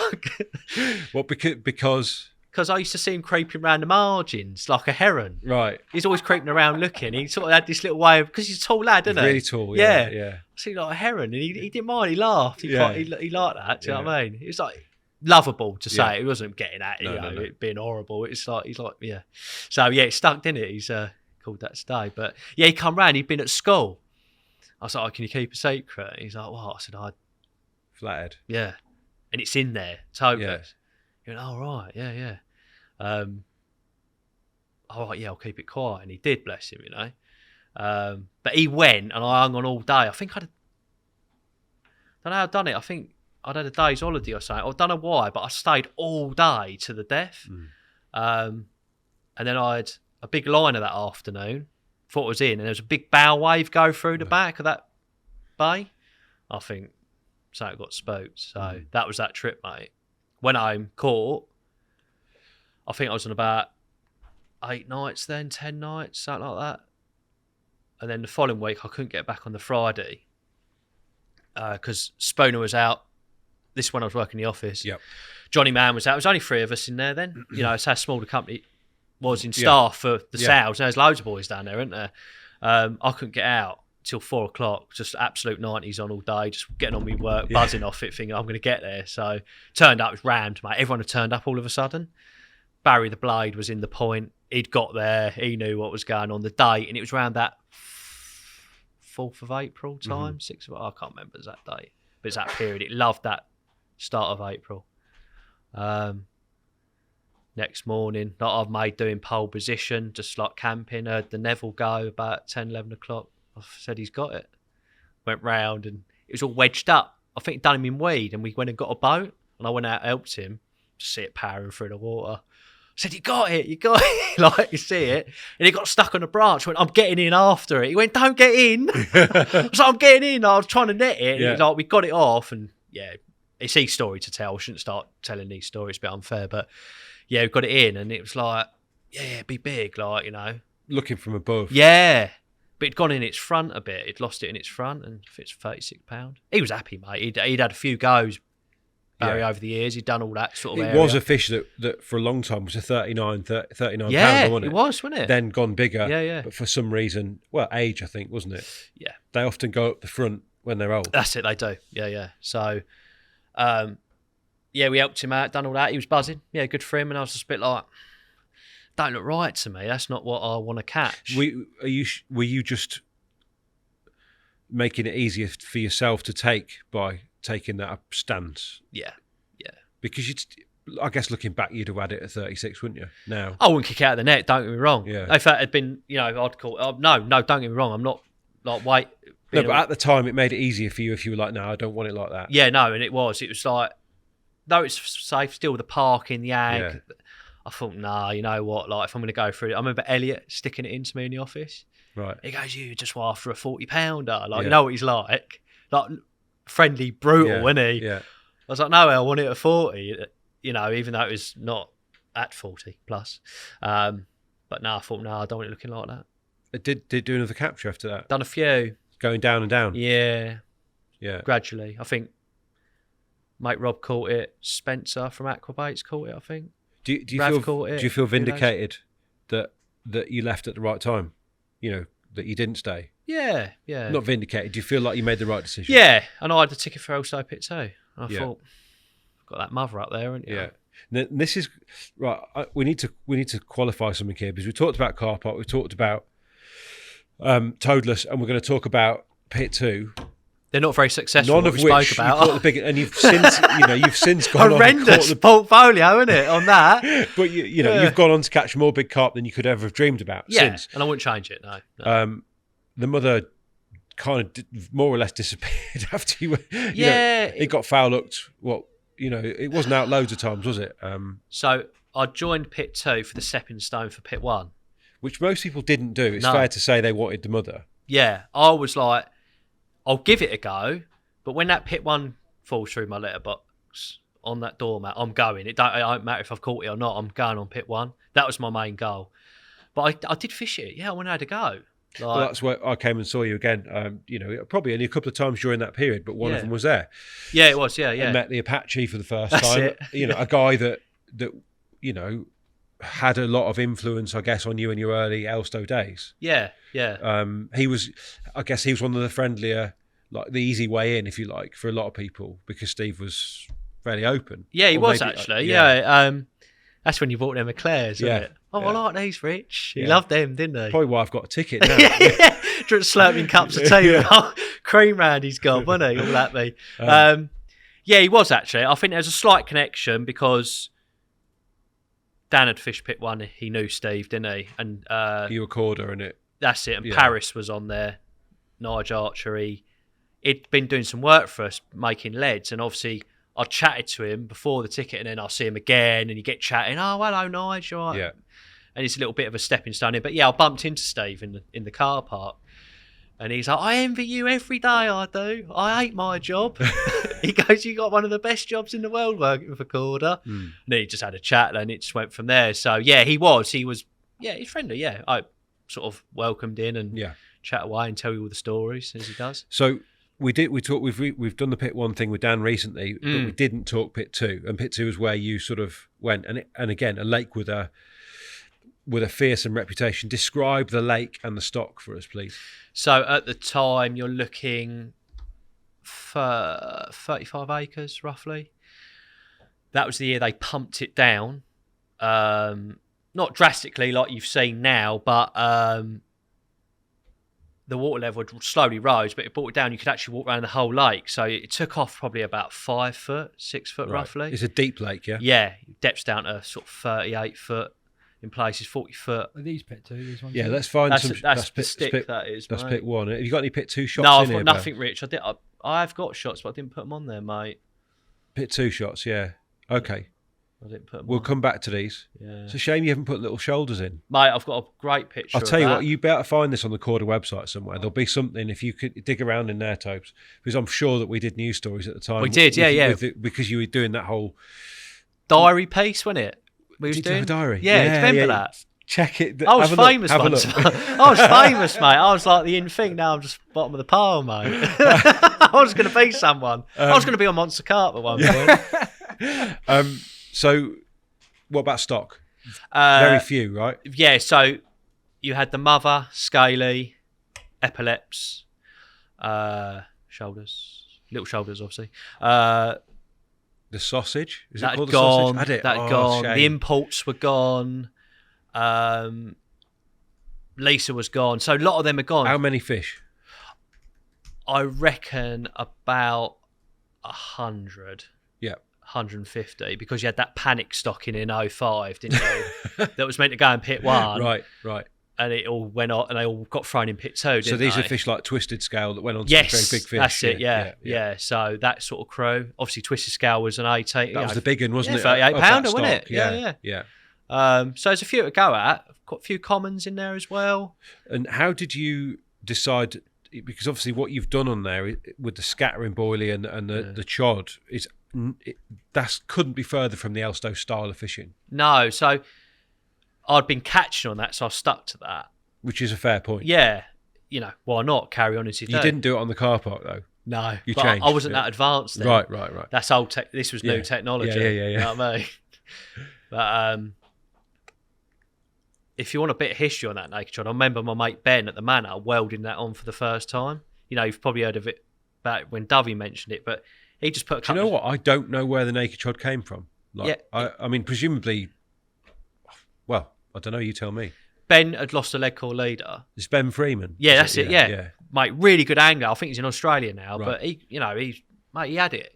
Yeah. Right. And he lost a leader. It was getting dark. We'd had like a 10 bellies takeaway, which was his favourite. I remember him eating it with his toothbrush because he couldn't find his fork. Well, I mean, absolute out legend. of all of the things that you could eat with, I wouldn't pick up the toothbrush per se. Ate with his toothbrush.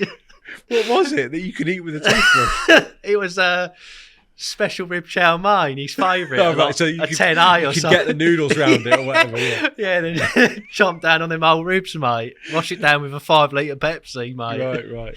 Right. But He lost his leader. So he lost his leader. So it was all that. It was all the choddy fishing was coming into vogue. So he got the ump. He used to get a bit of a short temper, Ben.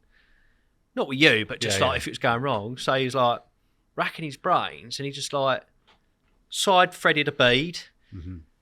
put on the swivel, side threaded a bead. You know, like piercing through the sides. Yep. Then literally like whipped on a lead on the end. Yeah. And just pinched some shot on it near to sink it, because obviously no putty for the sinking. And cast out, mate, I'll tell you what, he started catching on it, because I think it was just such a settled presentation over that silkweed on there. Yeah. And that's where I see it. A bit like this Phil Buckley, Elliot Gray rig, you know, you see bits. I'd seen that early on. That was definitely Ben that, in my opinion, come up with it. And I think Dovey sort of fished with him, and they evolved it from what I can gather to the fluorocarbon bits. Like, 'cause he was fishing it on like GR60 or something like that. But that's where I see it. Yeah. First of all, And you've gone down the fluorocarbon route, because remember that. You've spooled it. You put contour on that. that was stage. test contour at the Was time. it? Woody gave it. He had some. He wasn't Yeah. using it, and I remember he gave me it. And- Yeah, But it's one thing to say, I just stuck with what I was doing. yeah, It's quite another to do that when you're faced with a lake that's very different from anywhere you've ever fished before. Yeah. In terms of the topography. Albeit there weren't many features on pit 2, but the depth, right? That's going to make it. I mean, how much contour are you having to pay out, for instance? Again, it's like I was just backing it off just so it's limp off the tip and a drop. In my head, it was the pressures that would sort of settle everything down on the bottom. But you could have. Do you still believe that was the case, looking back? Probably Hard not. to know. No, isn't it? who knows, isn't it? You know, everyone's got their theories on pop-ups. Like, when I used to fish Mondays, I used to put my putty on the swivel and take putty off until it popped up off the lead. Because within an hour, the pressure would have pushed it down. You think it's squeezing those Yeah, the air life out of spaces it. in the right. 100%. So I'll give myself a bit of drowning time. So I think, I look back, it was like everything was sort of nice down on the bottom. But deep water fishing, it just is what it is, isn't it, mate? But yeah, I was fishing 1.5 ounce leads, no clips, no wrap sticks, just where I'd seen them, just fizz there, and just as long as it got dropped, throw out on the I rest. mean, God, how long's it taken to drop? 40 baits. Oh, it took forever, mate. Like, Yeah, 2 minutes later. yeah, Dunk. yeah. But I'll do that and literally count out 40 baits. 1, 2, yeah, stick them out. Sell again, right? Yeah, just on sale, mate. Yeah. Sell couple pop-ups. Uh-huh. Done a few trips. Making your own pop-ups, so you buying them in. Oh, making them up. Yeah. Yeah, or my mate would make them. He was good at making them. Yeah, so I'd sort of do that. Are they overdosed or anything like that? No. Just simple. Really simple. I think about 2 mil to an egg, if that. And sieve out the. All the bits, yeah. Yeah. So it's just the powders. Too easy. Round a couple. That cell base mix really easy to use on anything. You can just make the best up baits in the world. It's not high maintenance, is it? It goes through a little roller and it's all nice. So they're not a chore like some. Get some fish meals and they go Yes. funny shaped after you boil them. You squeeze in your head, didn't you? I was like, they were around a minute ago. So yeah, I went in with that, mate. Yeah. And it worked from the off, right? Yeah. Just couldn't put a foot wrong. I started off in Sunken Island, blazing hot, whatever. This was so after all that Toddlers bit, it would have been start of May, roughly middle of April, start of May, that sort of period, getting warm. There's a lad there, Sean, who was there's another connection, knew Johnny Mann from Colchester, so he sort of gave hello mate, cup of tea, feel a bit welcome then. Yeah. And he said they were round in Tarmac Bay, so I started off Is that the guy called Gutty? Gutty Mirror. Yeah. He caught it. That's the one He you did, see. I saw him playing. I told it, you, yeah. didn't I? Yeah. You and I was walking down the Traveller and someone was playing the film. I was like, yeah, he had the mother. Do you remember I told you? Yeah. I mean, to be fair, I've gone and seen Dan with Scaly Two-Tone.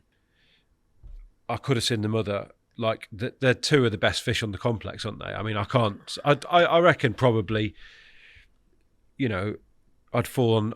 The mother was probably slightly more famous, wasn't it? So maybe I'd like 100%. to have seen that one. But You could have seen the mother of all carp or the king of Bedfordshire, Scaly Two-Tone. yeah, mate. exactly. I've not done bad. No, you done all right, mate. But Was the mother on your mind? Or were you just, you've said already that you're not staying on the lake, but you feel like you can catch I'm going to try and fish? catch it. I'm going to have a go. Yeah. I'm going to have a go at it, mate. Yeah, why not? I spoke to Kev Wilson a bit. Yep. The winter leading up to getting the ticket. He sent me a map. Yep. Of Pit 2, made a few notes where the mother and Scaly come from. That was via Facebook Messenger. That was all sparking up. Really? And Kev was really helpful, but there was no such... Nice guy, to be fair. Yeah, legend, mate. Really like Kev. I think when you're Top travelling bloke. into an area like he has from the Midlands, you're not part of a clique, are you? No. You're going to be quite open about stuff, especially as you've gone... He'd done it, hadn't he? Yeah. But yeah, I remember I used to speak to him on the phone when he worked at Bennett's for orders, and he's like, "You caught that motherfucker yet? Have you, mate?" But no, he's a good old boy. So no, he sort of spoke. He gave me more of a rundown of the stock, and I'd read his Carp World story and got a bit of an idea off it. Do you know what I mean? So it's They were good articles, they were, weren't they? really good, mate. Yeah, Very detailed, Kev. good photos. Yeah. Rig, technology was pretty cool, no, wasn't he? Mark II Different. choddies and Different. yeah, totally. The old that rig with the break in the coating, like fall back on stuff, a bit like the Yateley stuff. Give them a bit of rope to hang themselves. Yeah, totally. Yeah. But so he's giving you this map, Mm. and how did you use that, or were you just kind of going off what you saw? It sounded a bit like you were literally just going off the sightings. Yeah, totally. Like names of swims, that was helpful. That was head start, so you knew where you was on the lake, But it's all visual. Deep water carp show all the time, don't they? Love a shuffle out. You'd see them right out in the middle, bouncing around. But yeah, they'd give the game away. Middle's too far to fish, right? Yeah. What's it about? You fish it now, don't you? It's about, 120, 140 Is it? to the middle-ish from certain swims, if I remember. Could be. Not really sure, mate. I've only fished it once, twice. Yeah. Sorry, I'm talking like you're there every week. No. But yeah, no, it was all sort of 40, 60, 80 yard fishing, comfortable. On the margins, I didn't really clock anyone do that, but like the headland was all just bottom of the shelf, like Really? that, all just spread round, Yeah. I could never get in it. It was always taken. He had little Joe Stevens on there at the time. That's where I met him. He'd got a ticket that year. Yeah. So again, same sort of age group. Got chatting with him. Good lad. He was doing his bit on the headland, really keen, bait and out and out mother fishing. Give him his Joe. He was fishing for the mother in the right swims, Yeah. But I'd just bounce around with the fish. So yeah, when I'd seen Gutty Mirror, I was in the Sunken Island, and I remember it being boiling hot and sat at the top. And next minute, I see gin clear water, the mother, followed by Scaly swimming like a speedboat, and this bream right behind it. Yeah. It was like so impressive seeing them in the water. It just looked massive, Now, for those people who've not been fortunate enough to look off the high bank at Elstow, it's like there's no water there, isn't it? It's like they're swimming through the air. Gin clear, mate. Yeah, ridiculous. Yeah, like drink the water you could. But Yeah. yeah, because them banks are high, the visual aspect is amazing. And I was more like perched up the sort of slope up near the path, and see them. I know all the dead leaves were around me, and I never remember this. I remember this snake whizzing past me, and like that. It's because you always get snakes there as well. Right. I was in the decoy once. Joe was like, "Snake!" I went, "What?" And he made me jump up in the air because people kept seeing them come through just for the banter. But Grass snakes or adders? yeah, grass snakes. Right, yeah. right. But still enough to give the old EBGBs, But so yeah, sorry, I've seen the mother. I caught a couple that trip, and then the weather was set to change to a north westerly, which pushed into that road bank. So I got round into the carpet. Remember marking up. Bring the float up. I don't know what I was really looking for, but a bit more flat. But it's pretty flat anyway, Pit 2. But just staggered them out, bit of bait, went up shops, refreshed from the Marks and Spencers. That was really handy, but you'd spend some money in there. That was a downfall to a capture as well, that bloody place. And then, come back. They got on the wind and it caught a nice common out of there. So I had 3 fish that trip. That was my first proper... I'd done a couple of recce's, but this was like a 3-nighter. And I sort of had caught a few and thought, I can catch some Elstow carp. Though they were stockies and one of the commons, I walked away quite chuffed with myself. I knew my shit works, Yeah. Are these little nakeds using? Are they pretty subtle? The size 8s or bigger? Yeah, size 8s. You don't. That's almost disappeared now. Like I thought this the other day. Our mate Garth uses a size 8 on his hinges and his choddies religiously. He doesn't use a lot of chod, but the hinges certainly. Yeah. Daryl used to use them all the time. I I don't know know. if he still does, but I know. everything's 4s now, isn't it? Yeah, it was. Yeah, because I was 6s and done the open days. Daryl was on it when he was the 8s. Yeah. It was around that time, and you catch Carp, so you listen to the man, don't you? Yeah. Obviously, and I got on the 8s, but I found them. Yeah, mate, I don't even own a size 8 hook now. Why have we all just forgotten It's that? mental. Even zigging, I use size 6s. Mm. Do you know what I mean? So I can understand it Yeah. with the zig. Yeah. But the chod is a big hook, isn't it? Yeah, yeah. Effectively, with a little. Mm. Tobes, did you find any of those of Ian's diaries on the Korda website? No. Have a look. They must be there. No, because It's been updated, hasn't it? Oh, has it? yeah, that's what I was going to say It's gone, recently. isn't it? Yeah, I was thinking that when you said it The, earlier. I uh, remembered. Yeah. The, Oh, me- the new website's out, which is amazing, by the way. But consequently, Ian's diaries are no longer. This is the last. This is like aside CC from- More TV, isn't it? Aside from like, where is it in some vault though? This is what I was going to say. But aside from telling tales, that's the last of my Korda influence, completely wiped out. But and Just maybe the odd gone. thinking tackle. You know, it's gone, mate. No, I did have a good look, Yeah. but no, It's in it the wasn't, vaults. Shame, but yeah, I should have put them on, Rich, but I didn't think we was going to No, talk pit too. But that's all right. No, Sorry, no, you but caught it's me out. no, not at all, mate. I mean, you can send some to Toby, and he can stick. yeah, them I've over got anyway. a few. Yeah. By all means, a few pit two But shots. I mean, I let you know. We'll move things on, you know, because ultimately, did you stick with the chods and you just caught quite well? yeah, I stuck with it. I caught quite a few actually. Little shoulders being Yeah, it was a highlight. Yeah. Yeah. You come down, like I said, that day after I put it back. No, day before, wasn't it? something like Bit of that. a social, yeah. I caught that. I had little scaly, a few little highlights. Yeah. Lost epileps at the net. That spat me. You couldn't miss it. You could see the scales on its shoulders. Great I remember fish. that. Oh, mate, The, don't. the pictures of Steve Webb with it. Yeah, The mate. Carpwell cover. Yeah. Yeah, that's it. I had it on when I worked in the office. I had it on the wall. Like it's Yeah. just looked amazing, didn't it? But Had it had its running with an otter? yeah, it had. right. But it was epilepsy. Yeah. Wasn't it? It was. But it got put in there with the twin from the garden centre. It's one of them. But yeah, I remember packing up in the rain and having to get all my gear up that Terminator and mate, I literally could have cried. Like, this place hates me. I mean, you're talking what, like 20 steps? yeah, straight and they're up. crap, aren't they? Yeah. They're tiny. Like, it's a death waiting to happen, isn't it? I remember Ailiff, where he couldn't be arsed. He threw all his gear down the bottom from the top. Just threw it down. You can't be It was arsed with that. bouncing to the lake though, surely. No, he just threw it down. Didn't care. Right, Walked his rods down though, but I'll never Yeah. forget that. Bed chair goes straight down. Yeah, bash. Yeah, didn't care. But yeah, no. How did you find out you were getting a pit 1? I just got in. The next year? Next year, I didn't Well, wait. because you'd been, was it an out and out waiting list, or was this because you'd been keen, showed your face, and Yeah, how no. did it work? Uncle Len, bless him. He ran a tight ship. Yeah, he was really And actually, it's fair to say that clean with it, you know. that a lot of those fish that it was famous for were starting to tail off, weren't they? At this point, Yeah, you probably got in because a few lads dropped.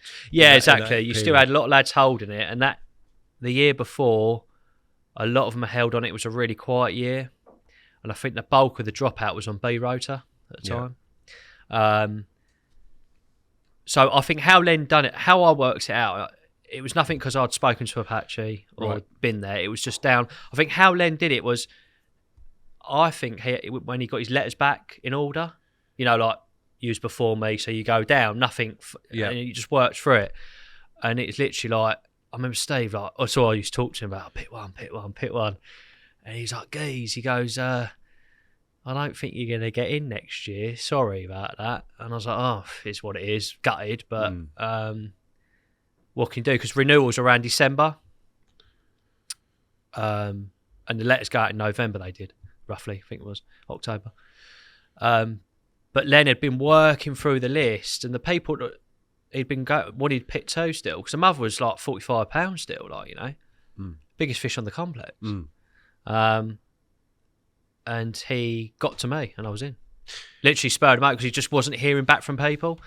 Yeah. And he's like, I remember being in the office and Steve rang me. He went, Gee's got good news for you. You're a bad boy B Rotor member now, or something like that. I was like, oh, you know, mega. So was there?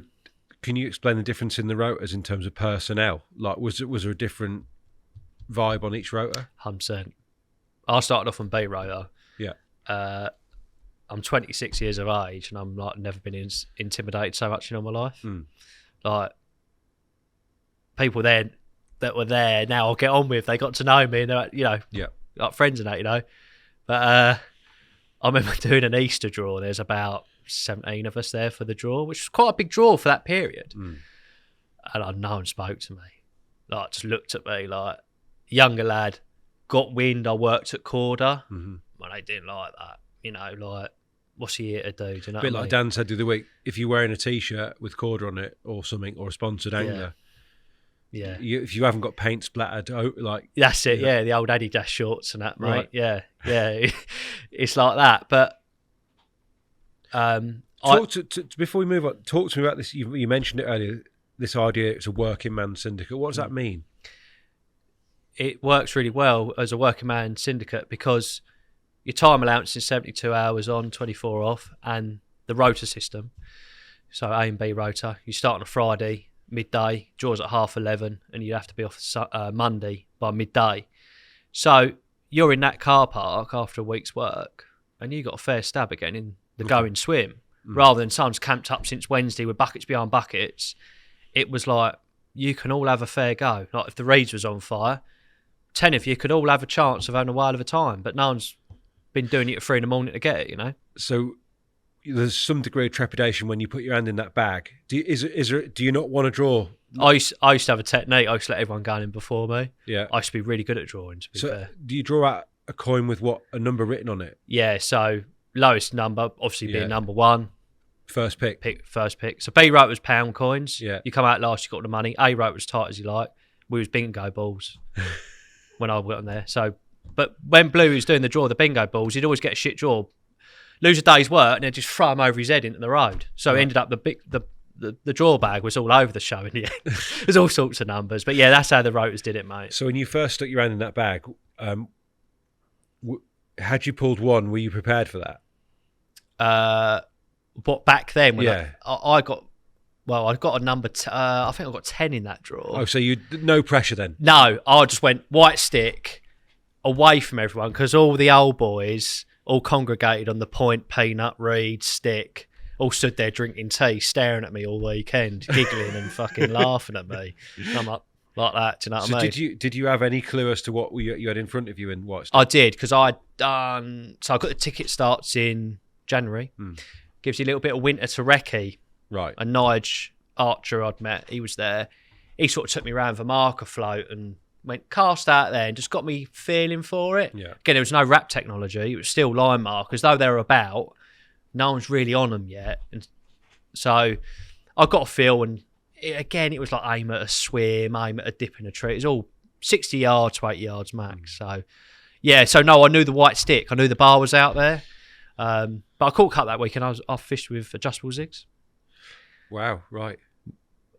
Presumably not a lot been done. No. Lyndon had done them a few years ago when he'd seen Bradbury use them on the Manor. He's an Essex angler, isn't he? Yeah, legend, mate. He can tell some stories. Old Lyndon. And he had tried them in the bread and cheese. Mate, he caught That's deep water bread and cheese. Yeah. So perfect. I think he caught one that trip, and he couldn't get hold onto it, so he laid it on the mat and laid alongside it for the photo, right, and put it back, 35-pounder. But yeah, he caught him on the zigs, yeah. But he'd only, I think, I'm not claiming, I think the Letchworth lot the year before, like Rob Gooch, do you remember when like, Sticky? Yeah, I think they'd all been fishing them, so I'm not saying I invented it or anything, but I think they'd had a go at it and caught the odd one or two. Hookbait wise, what are you? Big like boilies? No, I was on the foam then. Right. Boilies was more on bundies, but it was just yellow and black, that usual. But my hook links, mate, were like that. Like 10, I don't know what I did. I'd done stupid lengths, then the floats, but I wasn't PVAing it back, and I was casting it out like a bag of spanners, and it's going all like that, and I was hoping for the best. Yeah. And I kept showing. That's why I put them out in the deep water, because no one gives them a go. And then, I had a couple... because I'd caught one already, back in March off the top. Yeah, that's all right. So I had one under me belt. But yeah, this was the first 34 and 20 something, I can't remember. But yeah, I was really chuffed, mate. So technically, you've always been very proficient, that I've seen. So in a way, this is going to allow you to fish, to make the most of those skills and be, opt into this kind of Elstow way of fishing, which is very precise, right? Yeah, totally, mate. Yeah. Did you find that an easy process? I've done a little bit of practice. Did you? I fished on another water in the Colne Valley, like you know it. And I sort of started practicing a little bit, mate. Do you know what I mean? Like spodding up and mixing it up. Because like Steve had told me a few bits, and I took him on a guest, and he showed me what was in his bucket and what he did, and I was fascinated, man. I think it's brilliant, isn't it? Some angling you get fascinated with. You're like, why do they go about that? You know, it's not this sheeping them up or copying. It's quite intriguing, isn't it? We all love fishing, and it's like, oh, so that works, and you catch out on it. No, but again, this is all. It's not like you could copy one guy, because actually they're all doing very all similar different stuff. but it all narrowed down to sort of semi the same bucket. thing. Yeah, 100%, mate. Yeah. How did you source your green buckets then? Out of tackle shops, mate. That Adam left over Right. because they were like from Leader. Were they? And they were discontinued years ago. But I'll give them some recognition there. Rib Valley had one. Jan gave it to me with the lid. Yeah. I think Laurie at Ooze Valley had one with the lid. Is it a certain type of shop that would have? Yeah. And this is like Hertfordshire to... So we've gone from Hertfordshire to Cambridge. I think Laurie gave me one. And then Ian at Alan Brown's in the Priory at Bedfordshire. In Bedfordshire. He had one, but I had no lid. Right. I was like, you got the lid? He's like, I think so. And he went out the back and he had all these old lids stuffed away. And he had a red one and this black one. I was like, oh, the black one. I've got 3 of them. But I gave one to Finney. I said, oh, here you go. You can have one. But you still got the other 2? Got 2. They sit in my garage now like an ornament. When we moved out the other day, I want to make sure they're all right. Honestly, it's so sad. But they were still there. Sit on there now, mate. Get your spod out here, Ian. Yeah. Right, so we dug through the box, didn't we, Toby? Yeah. Because obviously, I've been on here before, unfortunately for everyone, and that was my gift. Yep. Now, what is that? So that is my mate Bluey's spods that he makes out of a bit of pipe. And how quickly were you accepted to the point where you got given something like that? This took me a couple of years to get this. Can I have a look? So describe what I'm holding. So, not your typical spod. There's no flights on it. Obviously, bit of pipe.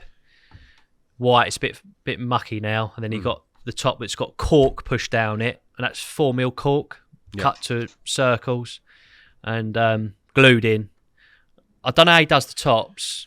The rounded bit. Yeah, I can't remember how. Did he sort of stick them in and sand them? I can't remember what he did. He's probably absolutely cursing me right now, getting it wrong.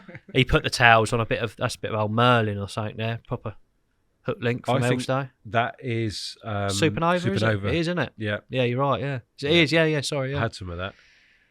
Quite a long tail on it. Yeah. And these, so we touched on it with a million holes in it. Loads of holes. Yeah. We're not going to cover the same ground as we did. No, it's boring. I want to see that again. But these are for laying down, pulling back, and discharging. That's it. Yeah. So you're not, because of the nature of the fishing on there, you've got these very small spots. Yes. Or you're in the deeps. Yes. Which is no good. No. They'll be dancing on your lines. Yeah, you don't want none of that, mate. There you go. But yeah, that is what it is. What you spoke about. Yeah, that's one of them. It's either a VO5 bottle or something like that. But is that a Sterident tube? Did you say something like that? I think it's a bit of mastic. Yeah, that's it. Mastic part. That's it. That's what he did. And you have your name written on it. So if you lost it, that has got your name on it. Has, it's worn off. But did you use that in Elstow? That particular one? Yeah, I'll use that, mate. That's been about, and I think I've told the story before. But he had it back and gave it back to me, Blue. Put more foam. Thing is, my mix was so stodgy, so I'd sink it. It'd pull it under. You had to get your mix so right with it. Otherwise, it wouldn't work right. So what were you doing wrong? Putting too many pellets in, mate. So more hemp, less pellet? Yeah. I just mixed it round. Literally a handful of T23, mate. That's all you wanted. If you put too much, it'd chew the bottom for weeks. You probably weren't allowed to say T23 back then, were you? No. They wouldn't have liked you giving that away. No, only... Do you not? Can you get them anymore? No, I think they're discontinued, aren't they? Right. It's a type of pellet. That's it. So it's Royal Optima. The oiliest pellet you could get, or... Yeah, so the 4 mils were a 28% oil content, and the 2s were like a 21%, and you can only get them. I could find them at Titmus in Wheat Hampstead, Hertfordshire, which is in that sort of Elstow's orbit, if you like. It's within on the A1 minutes, isn't it? Probably, yeah. GM growers, hence A1 mix, mate. So, right. Yeah. But he used to get sacked from last year age. He didn't need a lot of pellet. He didn't need to put. So Dan described the other week how he didn't just adopt their mix, but you probably did. I did. What was the mix? So you would have pretty much most of it was hemp good quality hemp you could get your hands on. Because that'll just discharge really easily from the... Yeah, that's from it. the Yeah, spot. dump really quickly. Spot. And they love hemp, don't they? Yeah. 3 tins of corn and then a handful of pellet or 2. So and introduced just before you put it out, or With the pellet? Yeah, you wouldn't let it fluff up, literally, would you? yeah. Just mix it round, have a cup of tea, let it slightly fluff, and you could just thumb it gently on one of them, Yeah. and it just, you wouldn't lose no spod spill out of that. And what's your opening gambit? The whole green bucket going out? Spring, about 10 spods. So less. Yeah, in the spring. If you was in the reeds, I'd put a green bucket out, stop them coming in and out. Open water was about 10, 15 spoms. Summer, a whole green bucket, and even the autumn, maybe a couple. Yeah. But you'd put more boilies in then. Or whatever fish you was fishing for. Chopped boilies, right? Or Hulls. They didn't roll off the spots? I think they stayed on pretty Did much. you? There's bits of weed. We didn't look into it like that, mate. Do you know No. what I mean? It's like, I couldn't be arsed chopping them up. I just used to throw them in. Or squeeze a few. You just get bored with it in the end. Do you know what I mean? So you just stick them out. But depending time of year, or certain fish were boilie fish. A bit like the Yateley thing, nutfish, boilie fish. It's a bit Did like you that. have fish... because obviously pit 1, there was never a target as such in its pomp. It had so many, like 1040s or something. When I got on there was 12. Really? Right. So you're still in the... Still decent, mate. This is the thing, like, it was still all right. It was forgotten. What did it have but at its still peak all right. then? 23 at its peak. Right. It done 28 different 40s in total. Given that you've come out of this sort of mould where you were a target fisherman, very much in the Terrier style, Yeah. and things have changed. This is the first water really you're fishing. Numbers are there's big lots of ones. it, Yeah. Did you still isolate a target that you'd really like in your album, or were you just wanted to sample it? I want to get as many as I could because they're wicked carp, but it was black cloud and Right. scaly two-tone Yeah. that I'd like to call. And actually, the scaly two-tone pictures, which let's throw one up now. Despite the fact that we'll probably talk about it in a minute, but I think it's one of the best shots of that fish. Ever. Yeah. Honestly. Yeah. I've never... Just a sort of... It's blazing. Finney took that. Yeah, Mate, he took I think that. I knew that. Yeah. Keep going Yeah, down, give him mate. that, mate. There. That one, mate. Back. That. Just real pop. It pops. The colours are great. Yeah. Yeah. Midday out the pump, that, on the Saturday. Was it? Yeah. Did you know he was in the area? No, I just got shit in the drawer and just made the most of it, mate. Literally, like shit in the drawer. Right. Eighth out of eighth. Yeah. It's only because Sweeney whispered in my ear, go down in the pump. Because the gnarly was on fire and he was in there. Right. He had like... Similar area, right? Completely. Gnarly's more sort of dead opposite the stick that Dan spoke about quite a bit in his podcast. I got down there and it was all smoked up in the pump bay there, Yeah. Yeah. And there was a few in there. But this was the boilie era when we were on that, and I was using like red fish meal then. They loved the red bait. And you could go around that bottom bank and pulp your bait back towards the Alcatraz on your floats. You could spread it out. It's completely different. It's like the cod rig era and all that. But yeah, the bite, mate, was like a tench. Wound it in. And come up and he's like, scaly two-tone. I just lost my shit, mate. Like, Is this the first capture? You caught it twice, I didn't know, you? I only caught it I thought once. once. Yeah, Right, I right, caught it right. once, and that was 43.6 there. It's best ever weight. Because they were just on the boilies, mate. It done 2 new 40s that season. Really? Yeah, FA Cutfish and Baby Orange Scaly. Done £40. Couldn't believe it. The names, Elstow names, like a massive thing that I used to chuckle at your stories, like the fish names, like the people. The whole thing is that there was a side scene. It wasn't just about the fishing. No, it? it was a massive thing, mate. It's like family. Like when you was on your rotor, you had anyone new turn up, you was like, who's this? Because you was established and you knew your men round you. Like, that's why members were 20 years, some of them. And then boys that went on, I was like, I respect them, do you know what I mean? Because this is their back garden, But I soon fitted in because I had the right attitude. I was there because I wanted to catch history, mate, And you sort of crossed the divide. You went from one rotor to another, didn't you? I defected, mate. I was going to say that's not common, is it? No, not really. It's a bit like the Save thing, It's not You really were A done. or B, and you were both. You've done both. Our rotor. When I talked to my Albie, he went, my rotor. We still say it now. That's my rotor, that. Which is this? Sorry. Yeah, Is that he's a B. I'm He's an B. A. Right. But what I say, my rotor. Oh yeah, on my rotor. Right. It don't exist anymore, but you still talk as if it does. Do you know what I mean? Yeah. It's weird. I can't describe it. Who were the characters and what was it like fishing around them?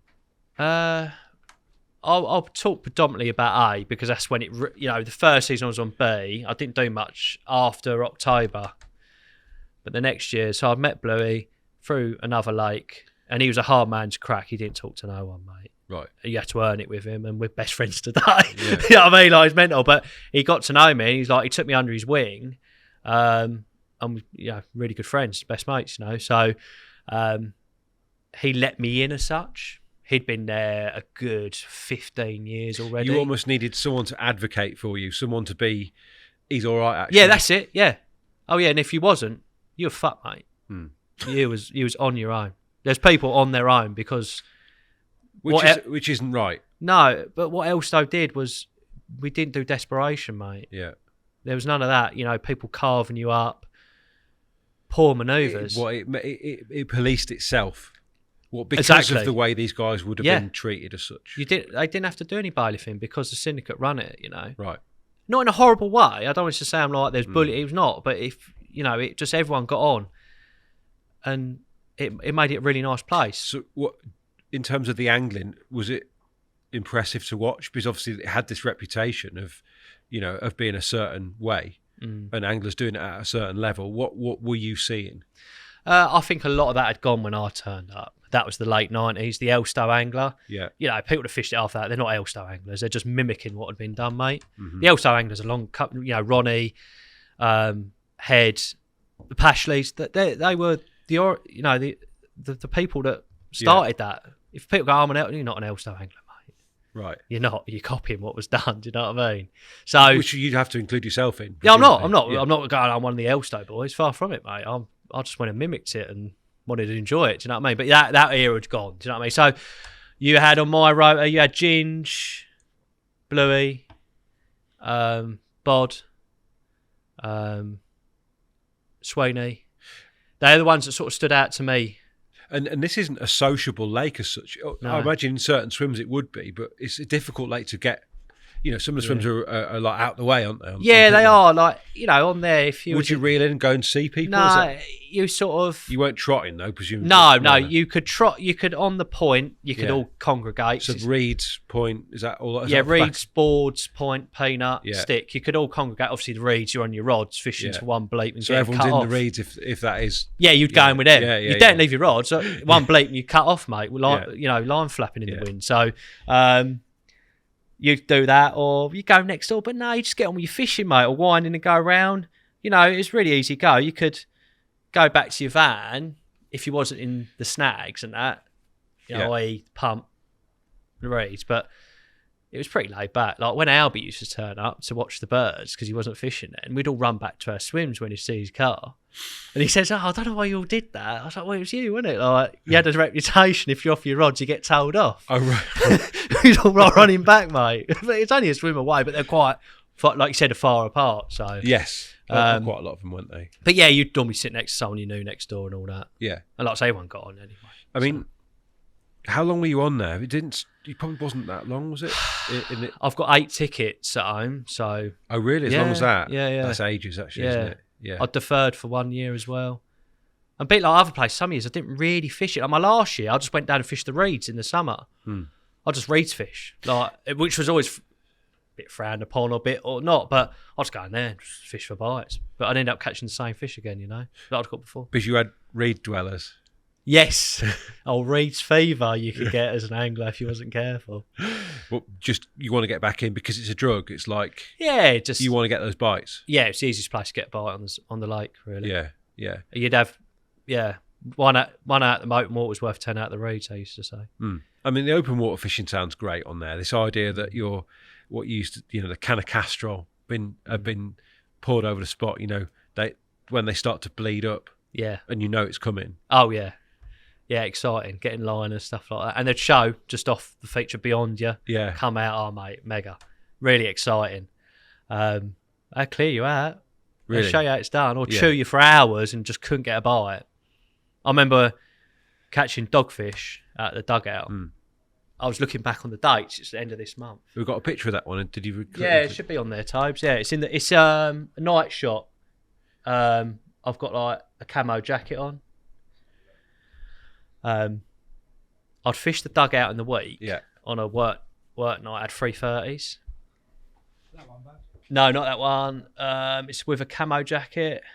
Was that the cheating boatfish? That was cheap. Yeah, that's why I dug it out. There you go, that one. Yeah. Oh, that's cool. Isn't Yeah. it? That's so a classic Elstow. Yeah. That's dogfish, right? That's dogfish, mate. Yeah. Big slaty grey. And is that's an open water capture? So Yeah, from the dugout, Yeah. off the spur. Yeah.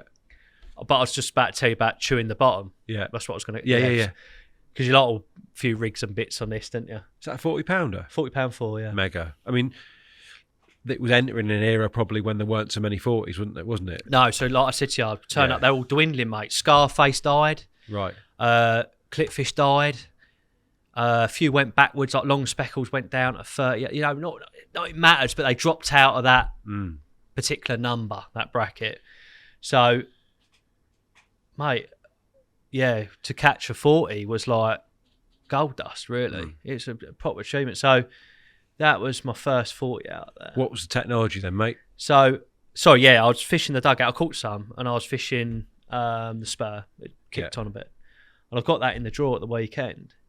Someone had followed me after me and fished it on hinges over Spod, and they'd had them on them. They were still there because I remember on the way I spoke to Apache, and it was blowing an easterly, which is over your head. I was like, he was on pit 2. He's like, "What do you reckon, lover boy?" I was like, "I need to get back in that dugout, don't I? It's autumn, pretty much, end of September into October, and it's easily when you get dugout all the way." I was like, "Yeah, definitely, I need that back in the drawer." And yeah, so I got in there. I got number 1, mate. Right. I was like, I laughed, and so I went, "What are you laughing at?" I was like, I couldn't fucking believe I got number 1, mate. Like I knew where I needed to be. So I got in there. I caught one that evening, 29. What green bucket gone out? Yeah, green bucket. Full green bucket. Full to the top, even like a bit of a mole wheel on top, mate. But not with that spod. You were feeling confident then. Yeah, Not with that spod. I put out one of the Sky liners we used to do, the bigger one, the bigger holes, because I had pellets, corn and boilies. I was putting out little whole boilies. At the time, Mick brought them up more in the mix. Yes. Sorry. Yeah. So I caught one next day. They were chewing on me for hours, mate. I mean, absolutely. Because you could see the bleeds. Yeah, just I had an old picture. It's just like this, just glassy of oil. Yeah, mate. It's mega, on dark. Yeah. And girlfriend at the time come up. I was like, it's doing my head in. Let's go shops, and because you have a cook up, don't you? You have to entertain them, like, and make them all like happy and enjoy she was it. doing the night. Yeah, doing the night. Yeah. Like trying to set up a flipping portable TV to watch The Only Way is Essex. It's like doing me head in. So we come back, but I was fishing 9-inch hook links. I moved it up to a 14-inch hook link. Wow. Bullet braid, £15 because it's heavy and supple, so it sunk. And then I got a 10mm bait, corked it out, and then just trimmed it ever so slowly, so it just sunk with an inch of its life. Like, I mean, only just sunk. Yeah, literally. I'd done it, so with some drowning time and pressure, it had time to sort of lay on its side, so thinking of the long term. So I slashed that back. Another bucket, just so I gave him some more. I remember at 3 a.m, I had a bite. Away it went, mate, like. Come out. I went, I got one. She come out, hit her head on the peak of the bivvy, nearly knocks herself out, rolling round in the swim, going, my head. I went, I've got one on. I was like, you fuck off. Don't worry about that. Oh, it sounds horrible. It's an X. I couldn't care less. But what I'm saying is, like, I'm trying to, and it's taking me down the back. Just feel it like a better one. Obviously, she's all right. I sound brutal, but I don't care. Sorry. So it come in and, it's quite deep in that down. It caught, landed it, buzzing, weighed it, but I was on a quick link. Like, I quickly got it off because it had an tangle sleeve. Started doing photos with it. I ain't fucking unhooked it, had I? Hook link just hanging out its mouth. Right, mate. It must have been about 2-3 inches back in its mouth, mate. Really ridiculous. Disgorge job, mate. That had gone. So was that dogfish? Was that yeah. So what I'm saying is, I gave, rather than everyone goes, I go short. I gave them rope. Mate, and like balance the bait out on your technology. Would you say that was the thing that was being done on there at the time? No, a lot of people would have been a coated hook link. Okay. Because braided hook links on small baits are an absolute pig to cast unless you've got bags. And so how were you doing it then? I was just casting it out and watching it, mate. And I in think flight, yeah. yeah. Bit of tubing. Yeah, 12 inches of tube, anti-tangle sleeve, lead clip, drop the lead. It was tubing raw on there. Yeah. No leaders, nothing like that. Obviously mono. And then, but you just watch it. But I was talking to my mate Lee about it the other day, and he was fishing with some like IS-220s. He goes, I'm getting frap ups, and Lee could cast them hook links. Yeah. Like, unbelievable. You've seen him cast, didn't you? He like throws it up. Ipswich Lee. Yeah. Yeah. And I said, your rods, mate, are too stiff. He went, I didn't think about that. I used to use 13-foot amorphous. I said, I used to use like 3 1/4, like flop stick, you know what I mean? I think it's that nature of that blank. Slightly more gentle. Yeah, do you get what I mean? Nothing too... I think caressing it out there. You are. You literally, like, you're placing it out there. Yeah. But I could chuck them out on the Agler and not get tangles. That's the longest chuck on the lake. Yeah, right? 80 yards, Yeah. But it wasn't always little bits. I, fish bigger baits. Because you do chop about and you do change your rigs. Yeah, don't you, a bit 100%, as well? mate. Yeah. Did you find that any particular setup worked better over the green bucket sort of approach? You, long as it's sort of near, you just popping the hook up or letting it lay flat, depending on the lake bed you're fishing. Any slip day action? Yeah, that was on a slip day. Was it? That Yeah. was on a slip day. Because again, very Elstow. Yeah. Sort of synonymous really with that. Obviously Martin Clark. Patchy. Yeah. He put it out there quite a bit. I mean, Steve probably used that an awful lot up to the Ronnie rig sort of era, didn't he? Yeah, he got into all that, didn't he? Yeah. Yeah, he liked that. But yeah, Martin was using it. Then I think he showed Steve, and Steve sort of showed a few people. Shared the love. But yeah, in the end, I just not Hare's little kick.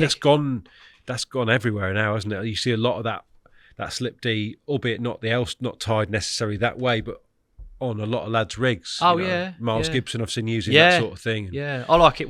I've done it myself. Like, it's a nice... It is a nice setup, isn't it? I like that, what Pecky's done with that. Combi. Adjustable, the quick change. Yeah, because I 8-time rigs. I've got about 6 of them. I'll just when I'm doing overnighters now, get no time. I'll just take them off and change it, and I can just get out, mate. Yeah. I just can't be arsed time rigs at home. Which was the season that kind of you remember with most fondness on that lake? 2014. Right.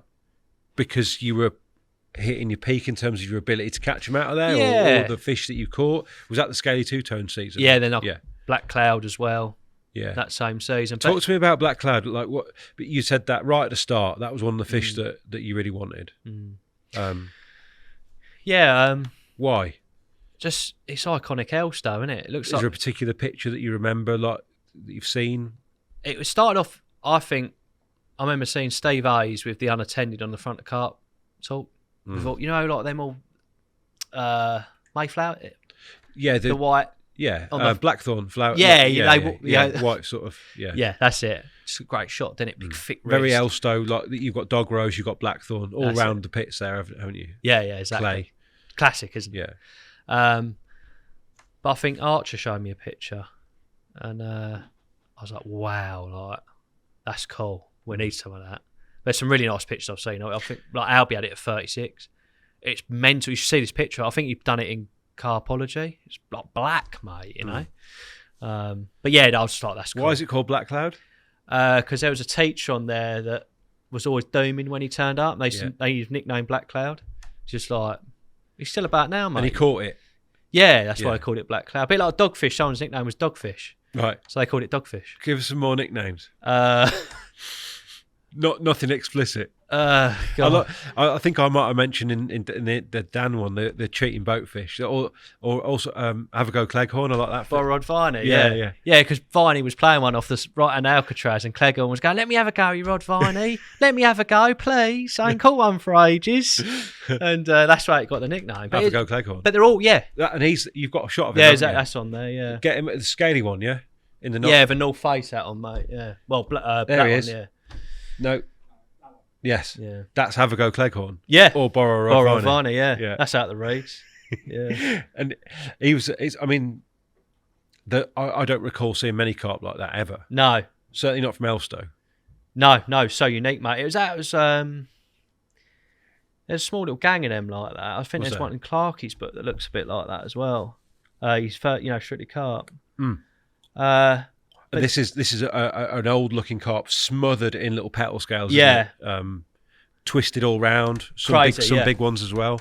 That's it, down the set, centre of the Carp. Where did you catch him out the reeds? That doesn't look like. That's out the reeds. Is it? Yeah. I caught it out of there, white stick, and the monks. I had it 3 times. I braced that with long speckles and baby orange scaly on one trip. Yeah. 3 A-team members, all over £35. Yeah. Pretty. It must have been a highlight. I tipped it basically then because I'd caught it before. Yes. Sounds I horrible. mean, that particular trip. Oh, yeah, as well. Sorry, mate. Yeah, as well up the air because I caught that baby orange scaly. I'd lost that in that trip that I caught scaly two-tone. Yeah. I was sure 100%, mate, because I see it twisting and turning, it come off, But these fish generally row, don't they, as well? They do in there, and you lose a lot, mate. I wedged up or hook pulls, mate. Right. The amount of hook pulls I had on there. And you couldn't conquer that with the rig side of things? Yeah, you got lucky, mate, I think, sometimes on the hook hold. You just got unfortunate. But I think if you had a bit of... What's that one? That's a lever, one of the levery crew. I think Dan put that up a few times recently. When he was with Dan. Yes, yeah. That's that one. That's 34 there. That went on to about £38, that did. Really? Yeah, it piled it on. Yeah, I think they called it Imperial Leather in the end, something like that. Nice. But yeah, it's cool, isn't it? Like tench, isn't it? Yeah. But that's out the boards early spring. White slug crew as well. Was there a few white sluggish ones? Was he gone? That was gone. That died, mate. Yeah, that was. I remember seeing a picture of Lee with that. Mega chemical. He had it off the top. No, Ipswich Lee. Oh yeah. Sorry, yeah. He caught them all. The names and the culture, mate. Yeah, it's what I was saying about the fish names, they all like the flask. They named it that because someone kept catching it. It was like, what's he take it home in his flask, mate? Does he? And bring it back. So that's why it was called it. Yeah. Again, these are stories I've been told. The thing is, you were interested and you listened to these stories. Obsessed. Yeah. Lived and breathed it. Like I wanted to hear more. I loved the stories because you're learning about the history for where you are now, aren't you? And I think if you love the lake, and that's you're there for the right reasons, aren't you? You're adding layers of stuff to your fishing as well by knowing that. It makes it more important. It makes it more kind of. There's more prestige if you know the history of what you're fishing for. Totally. I wasn't there to catch them to post on Instagram for likes. I was there to catch them because there wasn't. I mean, Instagram didn't exist. Yeah, but I'm just saying it was. It was there. I sounded wrong to say that. I wasn't there to get recognition. I want to catch these carp. Do you know what I mean? Like they made. Yeah, because you appreciated the history. Yes, that was you wanted to hold them in. What was it we used to say? Holding a bit of history in your hand. That's it. Yeah. They are though, aren't they? Yeah. They're 74 stocky, some of them 72s. They're like old fish, mate, aren't they? So was it with a sort of heavy heart that why did you decide to move on? By the end, it had really gone. Like a lot of them had disappeared, died. You didn't show a picture of Black Cloud. We didn't really get onto it, did we? Tell the story. Yeah, I think to be fair, it was in the gnarly. We're talking end of November sort of time. The swimmer had been doing bites. You're gonna have to help Toby here, mate, with this. Keep going. No, I think you're back up the top. There's loads on it, Rich. Yeah, that's I know. The problem, mate. It's so we never get time to go through it all, mate. It's just one of those. It's the law. He's forgot it. There you go. Oh, there you go. Back down, mate. Yeah. Right. Yeah. So no, I've got a bit of info that the gnarly was doing fish. Yeah. Exactly where and what, because again, it was very open with the information. I got number 1 in the draw, thankfully, and got in there. And the bites were about 12:30, so I had everything rigged up, all hooked on, on the eyes of my rods, broken down in my rod bag, and I could just literally get out. We've got wraps. You have got. We're wraps on wrap technology now. Yeah. We've moved on a bit, so I could whip them, get them out. I even still put a float out though, so I knew the spod was accurate. Missed that bite time, and then the next day I had a stocky, and that was. I'll tell you when I was there when that stocking went in. Do you remember? Pete Mohan and Len Gerd were there for the first introduction of fish outside Elstow since whenever. Simos. Yeah, that was there. That happened that weekend. That's when it was. And it was like one of them dank sort of wet, horrible end of November, but really mild. I sort of think I'd missed the boat. It was looking quite bleak, to be fair, mate. And it ended up being so I just carried on as I was. I changed rigs because I put more boilies out. Yeah. I put on like a fluorocarbon combi on a long shank style hook. Yeah. But like on a coddy, like snowman. Yeah. I put that because I put the next lot of bait. I just put pure boilie in. I'd put out spod, but I put pure boilie in. So I thought I'd just make sure a bit more of that technology to match that. And then next morning it was raining. You know, then just don't stop raining all morning. You can see you're all waterproofed up in the mate. shop. Yeah, it was miserable, mate. Yeah. I was like, you know, just doomed up, and I had a DVD player. I was watching the Sweeney, the new one. You know, Ray Winstone. Someone's getting murdered in the background. Yeah. And it must have been about 10:30. I had a run from hell, mate, on the middle rod, and everything just like all went Twisted all twisted up. The other rod's bleeping. I was like, oh my god. Picks into it, long shred, and then it just coming easy, just like that. Next minute, you've been in the gnarly swim, had you? You've done a film with Steve. Yeah, that's it. Yeah. Remember how deep that is? Yeah. It just goes on forever, doesn't it? Black, innit? You'd just fall, wouldn't you? And mate, I remember it winded, and it just coming up like a cod off the bottom. This big grey thing like that. I'm like, oh my god, that is it, isn't it? And didn't really do much after that. We used to use 9-foot landing at handles because it's easy to net them with the way the steps of the swims. And I did have a little cheer after that one, mate. But Bluey'd seen it show behind me while I was in my bivvy, the door like hanging down and rain and bits coming And in. the Sweeney, yeah. Yeah. I don't know why, it's just in the DVD, mate. I don't know why I bought that. I think it's just been in the bag, just longer nights. But yeah, everyone come round for that. That was really cool. Normally, you're doing a lot of self takes on Elstow. It's very lonesome. Loads of photos got self takes where you get the old pedals from, so you could just deal with it. But yeah, everyone, and that was quite a good vibe, mate. Yeah. Yeah, and just describe that fish. Like, what is it about that you know, aside from the history that you like? It's a big thick wrist on it, isn't it? That grey, sort of almost like ribs on it, isn't it? Yeah. Big sort of hump on the back.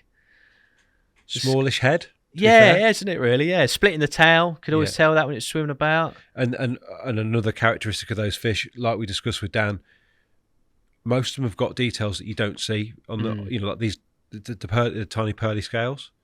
And they come out quite well in them photos, don't they?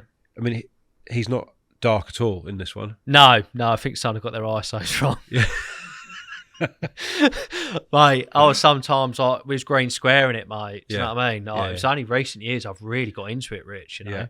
It was like, as long as my head ain't cut off, we're doing all right, you know. Absolutely. But yeah, no, that was it. Yeah, and then I started Bundy's winter ticket the following week, so it worked out all right. One mate. deep water to another even deeper. Yeah, water. to that, mate. Yeah, but that's another story. We've done all It is that. another story. I mean, like I say, we never get through all this stuff, but we do want to talk about a campaign or a bit of fishing on another very, very historic water that you have had more recent times. In fact, do you know what? Given how long this could go on, let's go straight to Welly. Let's do it, mate. Yeah. Just because everyone will know it.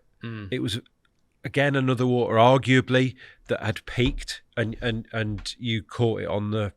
I mean, Welly will always do big carp. I'm sure there are big carp coming through all the time. But in terms of the original fish, in inverted commas, those fish were starting to lose condition a little bit. Yeah. You still had a lot of big fish in there when you got your ticket, though.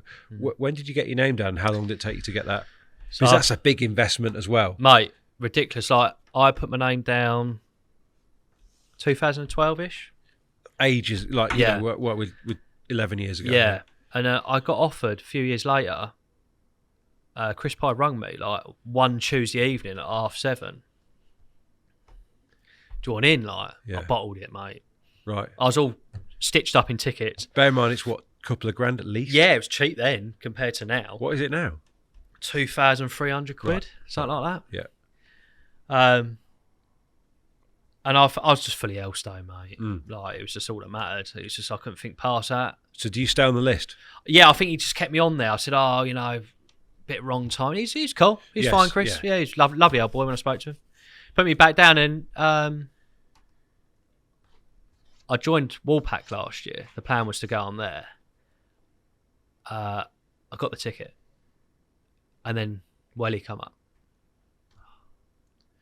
I thought, you know what, I'm going to do this. Like, sorry, I'm going to give it a go. Yeah. I got a bit of info. I've heard it had done 5 or 6 50s. I thought that's still good, you know. You know what? I want to try and grab some history. And obviously, Finney had fished it. I spoke to him loads. Blue had fished it. Ronnie had fished it. Obviously, he'd relayed sort of Ronnie's fishing on there, you know, when he caught turtle and stuff. That's his stories. But I'd always sort of heard the bits and that. But it's always the busyness, the long drives. The nature is, again, at the time, it was longer range fishing. Obviously, I'd fished Grenville, so I was confident fishing range in some of the swims. That's not all that. I thought, no, sorry, you know what? I'm going to have a go. So, yeah, we signed up. Tickets started in July. I finished up on the Folly, got dealt with that. Then went on holiday to Devon. And it was all like, you know, falling nicely. The year's good. You've had a few good uns there in Grenville, and I'm like, I'm ready to go here. So, I mean, just point out that obviously your first podcast you did with Simon dealt with a lot of that Grenville, and Monks era. Yeah. So if anyone wants to go back and find and pick their way through your sort of super water fishing for some of the biggest carp we've ever had in the country, they can listen to that one back in the archives. Yeah, but that's it. Yeah. this is arguably you've gone to the water that was the prototype super water, if you like. Welly was the very first lake that was so far ahead of everything else that it was a joke. Oh yeah, mental, wasn't it? Was it like 2050s at one point or something? It was, I think, 23. Yeah. Mate, and my mate caught 52 pounder. That wasn't even in the top 10. Do you know what I mean? Yeah. And that would have done 260s. Yeah. Because Finney caught this scruffy bob. They done another one, but when they weighed it, it was on the floor, wasn't it? Right. I was told. They barred it, yeah. and it was touching the deck. Right. And I think that was over 60 as well. Uh-huh. This was a few years ago. So there was then a fish kill, or they Yeah, lost, a bit of that, a lot of the 50s, and then you get in. Yeah. But you know, were there fish that you considered as targets? You know, would any of those have done? I had 2 targets. Yeah. Catch a Welly 50. Yeah. And one of the Hartail mirrors. Yeah. That's all I wanted. I want that in my album. Mm-hmm. And I've completed it. For me, I can walk away saying I've had a go, you know, and I've got that. Yeah. So, you know, you've described it's a long way.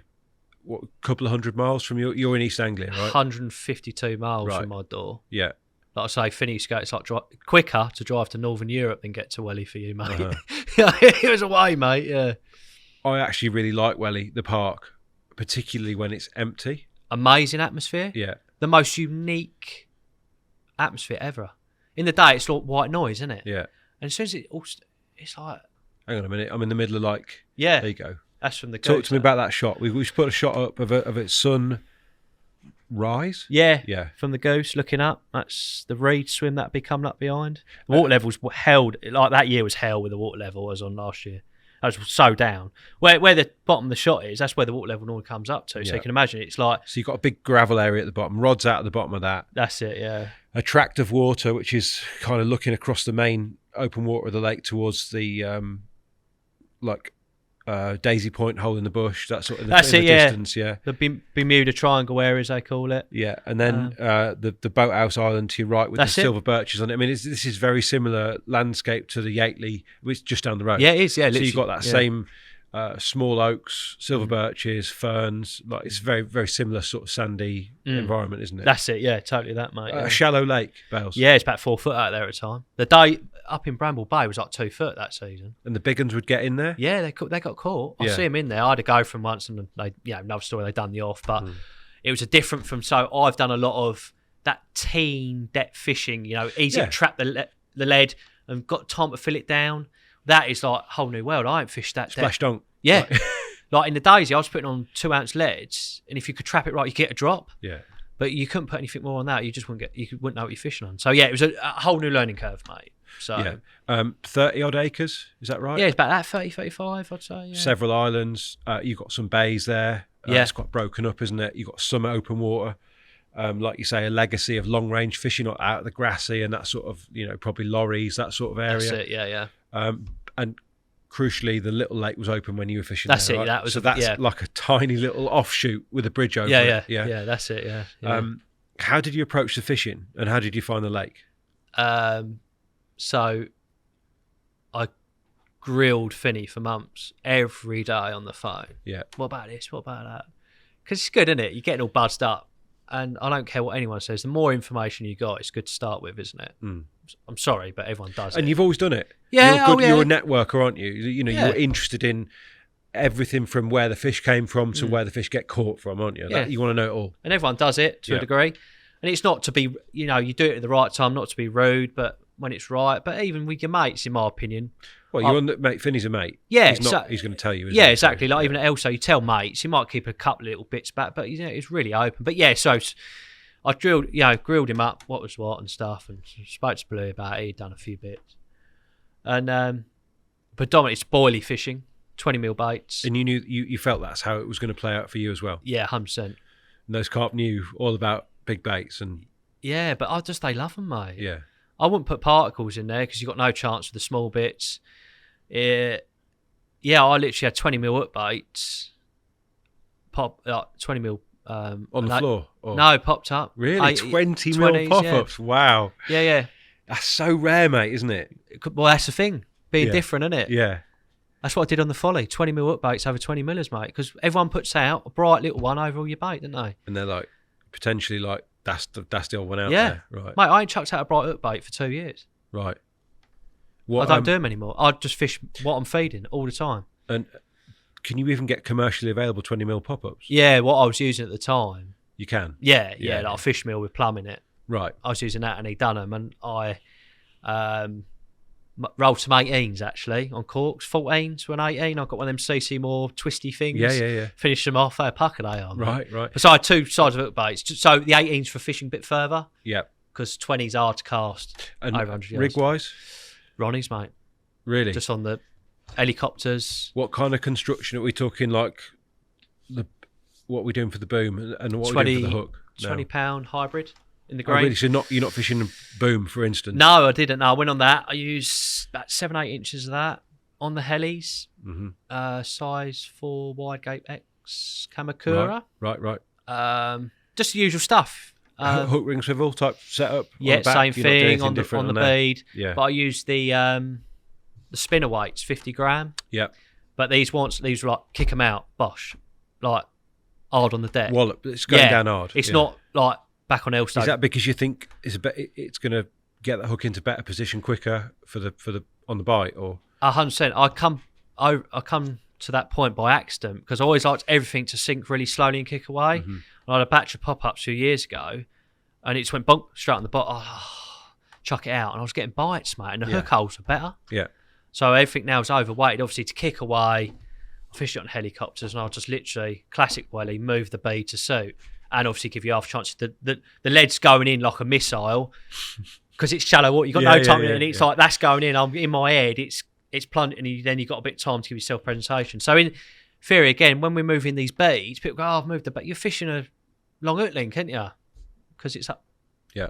Up the leader. What kind of deck is it? Is it largely silty, that lake? Yeah, large areas of silt, a little bit of gravel-ish. And you're happy to fish the silt particularly? Yeah, same old areas that everyone's fished. So I've got the wraps, I've got the trees. Yeah. I've got on my head, mate. Yeah. Though it changed a bit when I was fishing it, my mates, it was all full of that blue dye and a lot of the weed was gone. Yeah. But a bit of weed had come up. I'd heard through the vine, it's getting weedy this year. And it hadn't been weedy for years, you know. But it wasn't drastic. You know? They'd opted not to dye it, had they? Yeah, I think they put a little bit in just to control it. Fish getting weeded up, the fish safety, as they do on fisheries now. What areas of the lake were you interested in, or was it going to be a case of literally turn up early as you can, see where they are, try and get on them? Wherever the carp were, mate. Yeah. I had no. It wasn't like you were dead set on hole in the bush or boat. No, nothing like that. No, I had no bush fever. I was literally where they were. I'm going to get on them, try and catch them, and. Learn quickly, if it's been done, mate, it's done. Don't follow anyone in. Right. Don't do that. So a warm nest ain't a thing? No, it's no good. Right. It's been completed. Yeah. Basically.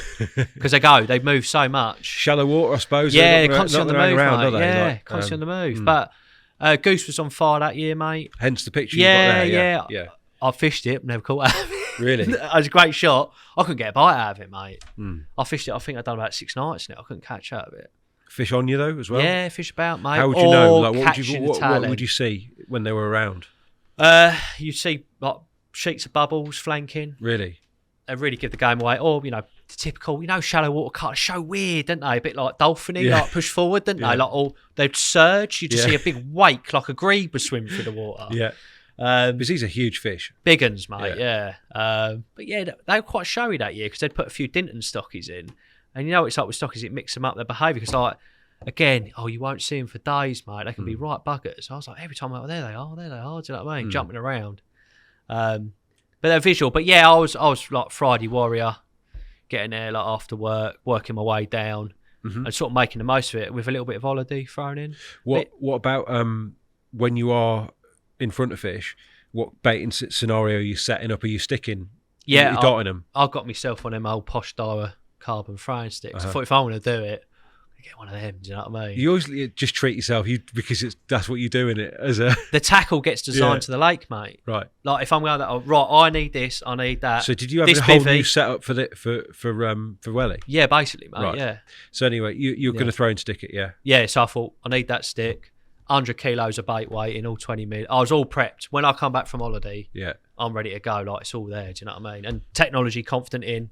Been catching well on it. Bait I've been catching well on. So Yeah. I'm ready to go, mate. And And you're going to dot these baits out in the relatively shallow water. How big of a spread are you looking to establish? size this room, don't matter. Yeah. All round. Get them everywhere. What is this room? How big is it? How big is this? I mean, it's not that big, is it? No. So, That's quite a spread bait, Yes, isn't it? Do yeah, you know what I mean? For me. and going what will from be your big- opening gambit like in terms of amount of bait? It's funny you say that. I suppose 20 mils don't go very. No, they don't. You're not going to get many baits out of. I'd a literally kilo, do it are until you? No, you're not. You don't. I literally, Rich, you're funny you say I'd literally go, it feels about right. Does Okay. that make sense? Or if I- Totally. I think everyone does that. Yeah, it's about right. Yeah. I'm happy with that now. And sometimes you go back in for a few more. Sometimes you That's don't. it, Like, yeah. yeah. Well, I was taking 10k with me. Yeah. And I wasn't really getting free because you nick a bite and you don't use a lot, do you? But Right. he caught up with me. In when my I- mind, I imagined you'd fill it in for these big carp that are tuned to boilies. But That's all got that. Yeah, a few lads had done that in the bush, but they'd all sort of come and gone. Do you know what I mean? And I didn't want to commit to it because, like, there was always a move to be had. Do you know what I mean? well, yeah, I mean, For me, absolutely. I don't know what others did. I didn't really talk to Yeah. many people, not in a bad way, but then I speak. They're all good as gold, but I never really got in the groove. I didn't have no info. My info was turning up and having a look, mate. Which is the best info, right? Best way ever Yeah. now, mate. Yeah. Yeah. So when you were able to get amongst them, do you remember any, in terms of the pictures you've given us, Mm. any particular highlights that, like, were you able to get that 50 or that hardtail mirror? In fact, Yeah. or both, maybe. yeah, no. I done 20 nights. That's all I did on there, from July to November. Yeah. So I didn't do a lot, mate. But it's really quick hit. I mean, that's a lot of money for 20 nights. yeah, but there's a bit of a story behind it. Do you know Right. what I mean? Can you say or? Yeah. It basically nearly cost my relationship. Oh, Yeah, because I got obsessed. It was like I started off picking at it. I went away for a bit and I went back. I achieved what I wanted and I got so tunnel vision. That's all it mattered. And I rotted through the autumn. And like one day I swung my legs off my bed in the hole in the bush. I thought, this ain't right. Do you know what I mean? Things ain't right. And it was, Sophie's like, it's either me or carp fishing. right. That was it. We got bad, mate. Yeah. Yeah. I've never really. I told a friend the other day. I've never really admitted it to people, but that's why I never went back, mate. Okay. But luckily you did the do. But Before. I'd done it. But you know what it's like? It's like a high, innit? You want to try and hit it again. Okay. And I'd done it. I was like, I want small tail mirror now. I was just getting obsessed. I want that again. I want that buzz. So you know what I mean? did you drop very consciously? You dropped that ticket because that was the problem. Yeah, we moved house, and I didn't go back in the spring. I had the whole of the spring, and even Sophie said the other day, she went, "You didn't go back?" I said, because I knew it'd start saying again. You know, and my last trip, it took me 6 hours to get home, like with traffic, and I thought, it's a bit like Paul Ford said on that interview, it just takes the shine off everything, doesn't it? I was like, yeah, I agree with that. It just takes the shine off the whole trip, that kind of travelling as a busy man. I'm fascinated that you're a long way down the line from those early like romance days of when you were first into big carp scene. I know that very obsessive, and it still came back and bit you. Like it's still in your blood. Yeah, I know, mate. Like it was dangerous. So in terms of the fishing though, let's have a couple of highlights. Yeah, let's do that. Yeah, let's get on to a bit of brighter stuff. No, it's good. I mean, you No, made it's the just right real decision, life, didn't mate, you? innit? You made the right call. Yeah, I fish overnighters now. Yeah. That's all I get. It's a Sunday night and maybe a Wednesday. Yeah. I've got more things to do now, mate. No, that's Do you know what I mean? fair. Yeah. You know. Let's talk about one or two of these. Yeah. Where would you start us? See, there's a There you hardtail go. one, right? Pop that up, Yeah. Tobes. That is. Where's that? Is that Animal Farm? That is in the Little Lake. That is. Is it? That's the rudder. Right. I had 14 bites that trip, How have you? I mean, that's a lot. mate. For Welly, that's like a season's worth of fish. Isn't Right. it? Is it really? Yeah. So what happened? How did presume the Little Lake is tiny? What is Yeah. it? An acre? Yeah, mate. It's mental. So isn't it? if you've got a lot of carp in there, they're easy to find or not? So you have to wind the clock back. I started off. I caught from the off. I caught that willow. Yeah. I haven't been out for a year from the bush. Have we got a picture of that? Here? Yeah, it's on there, Tobe. Should be on there. It looks like a So snake. the Willow's one of the big ones, wasn't it? Is that the one that Daryl was sort of he's led Yeah. up to catching? Yeah. It's like the first time it had been under £50 for like God knows how many years. There you go. Yeah. Okay. I mean, these are old carp now, aren't they? Yeah, right. Yeah. It sounds horrendous. It sounds a bit todious, but it hadn't been out for over a year and I caught it. I think it still looks mega, mate. Do you think so? Yeah. I think I'll be, yeah. I self-took them at night, got it back. It was so hot. Remember that summer last year? Yeah. Every time I went down, I think the coolest got was like 24 degrees. Constantly hot. But yeah, I caught it out of the bush. Don't you think it's got that shape of like a plodder, without it is, the isn't bed? it? It's like that Leicester's plodder Yeah. sort of thing. But it sounds a bit weighted, but it hadn't been on £50, and I thought I've got a £50 here. I've done it, on my second trip. But it's What was that one then? 47, 14 or something. Did it rally or did it die? Mate, Did it? pulled, mate. Right. Oh no. So no. I mean, afterwards, did it put? What did it start? Yeah, it's been like £57 Oh, is it? in the autumn. Right. Not like it matters, but I'd rather it all be pumped up and be £40 look, but I just looked a bit bag of spanner eat to me, Yeah, mate. yeah, Do you know yeah. what I mean? But Oh, they it's do row them welly fish, don't Mate. they? Yeah. like Elstow. So Yeah. this is going to lead us into the. So yeah, I Little caught Lake, isn't that, it? and Yeah. I went away and I went and fished Grenville for a bit of the summer because the fish were down in weight. Not like it mattered, but I thought I'm going that way. I want them to. Well, no, if you want that, Yeah. then do what you want yeah, to do, right? Yeah, I want them like Yeah. pumped up. I won't lie, I'm Yeah. paying all that money going all that way, So I went away and come back. So first trip I come back, I'd got whispers of Regan catching a load out of sort of the Daisy area, Mm-hmm. Bramble Bay, around there. And I thought they either come out of there round to the bush or they normally go the other way. What, in front of lorries and out into the towards Little Lake. Towards go, yeah, exactly. Yeah, So yeah. I gambled the bush. I thought they might have gone out because the bush had fished well that summer. Between the bush and the goose, had fished really well. And there was an angler there. He was catching out the goose. On the front of Bluey, like domed up the next morning. So I ain't seen him. Don't know what's going on. He goes, I went gone in that Little Lake, and I was like, I need to move. They ain't here. And it was quiet. I took some holiday. It was like Thursday. No, I turned up. I spoke to the angler in the goose. He goes, I've been getting big liners on my rods to the entrance to the Right. Yeah. Little Lake. Little Lake. Fuck me, mate. I got round there. Bubbles everywhere. Which must be incredible. I was because like, it's oh my tiny. God. Yeah, they were there, mate. It was, oh shit, like they are here, mate. And no one's in residence. No one, No mate. one spotted them. No, I'm like, barra down, because you have to secure your swim for barra on there. Right. It's not buckets, rod, but it's your whole kit on the barra. Is there one swim in the Little Lake? There's or- spat free, but you get main priority unless you invite your friend in. So I Yeah. went in the main swim. There's a picture there, Toby, of the bivvy. The rod's out to give you a bit of an idea for people watching. Yeah, it's been years since I've been there, but have they still got dinosaurs in the bushes? Yeah, it's all there? behind in the climbing frames. Right, and that. yeah. I went up and filmed one of them, sent it to Sophie. Said, "Look, this is what's going on." Chatting away them dinosaurs. So yeah, there you go. Okay, so you can sort of for those who can't who are listening to this, it's a thin channel there, isn't it? Really? Yeah, which in that sort of back bay there, that like the pads, there's a rope across it. Yeah. So I got in there, flicked out hookers, and kept getting lined up. So I couldn't work out where Finney had sort of guided me to fishing there from what he had experienced. Yeah. I'm like, I'm on him. I want to make sure I'm right. I ain't going to beat Yeah. this up. So he put me straight. He was about to get on a plane to go for work in Europe, I think, or even holiday. I can't remember what he was doing. He said, take it, he put the line, oh, mate, he saved my bacon. Like, got me going to fish. Mate, I got him out. I had a bite within the hour. Do you know what I mean? In the end, I ended up fishing 2 rods because I was running out of bait. I took 5k, mate. Yeah. Because I was never getting through it. Yeah. Do you know what I mean? Yeah, yeah. Mate, I ran out of bait. I was catapulting out hard hook baits in the end. Bottom baits. Why do you think they stayed? They were due in there. They hadn't been in there for ages. And I think they just all turned up for a mow-up, mate. They literally just switched on. The weather was really good. It had been hot, as you can see. We had I'd been setting up in the rain, you know. Clouds are low, aren't yeah, they? mate, it was good. You know, it was just right. And this is sort of start of September now. Do you think sometimes they're switched on to the degree that it overcomes whatever caution they might usually show? Oh, 100%, mate.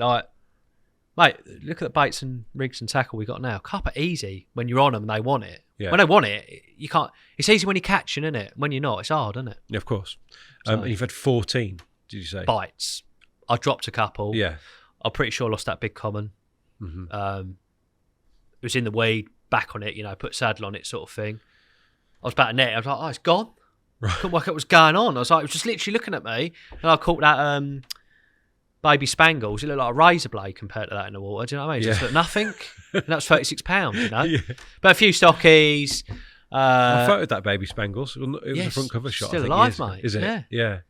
Yeah, no, but then, yeah, so I got that bite, the right bite, which I really wanted was that rudder, that hardtail, Right. 38 pounder. That's the one we saw. Yeah, and I Yeah. wanted to get a photo. I self-took them all with that climbing frame, and I've got it. Yeah. I've got the photo, you know. Yeah. So, yeah, buzzing, mate. Lovely old cup. Mate, rut as well, you know. I mean, they haven't got too far to go in that lake, but there are thick reed beds and stuff, aren't there?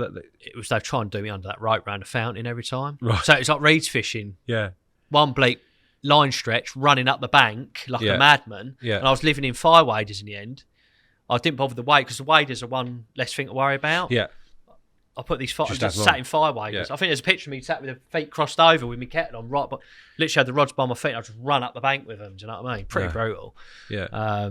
But yeah, that was good hectic fun. I said to my mate, I said, come down, go next door, and he couldn't make it because of traffic, and it fizzled out and fizzled out. So yeah, a few commons. Fizzled out. I mean, like you say, you've had a season's worth. Yeah, I know. It was mental. In a way, like, then allows you to do what you had to do later on in terms of dropping because you've done it. Yeah, but it got better after that. I got my 50. Yeah, go on.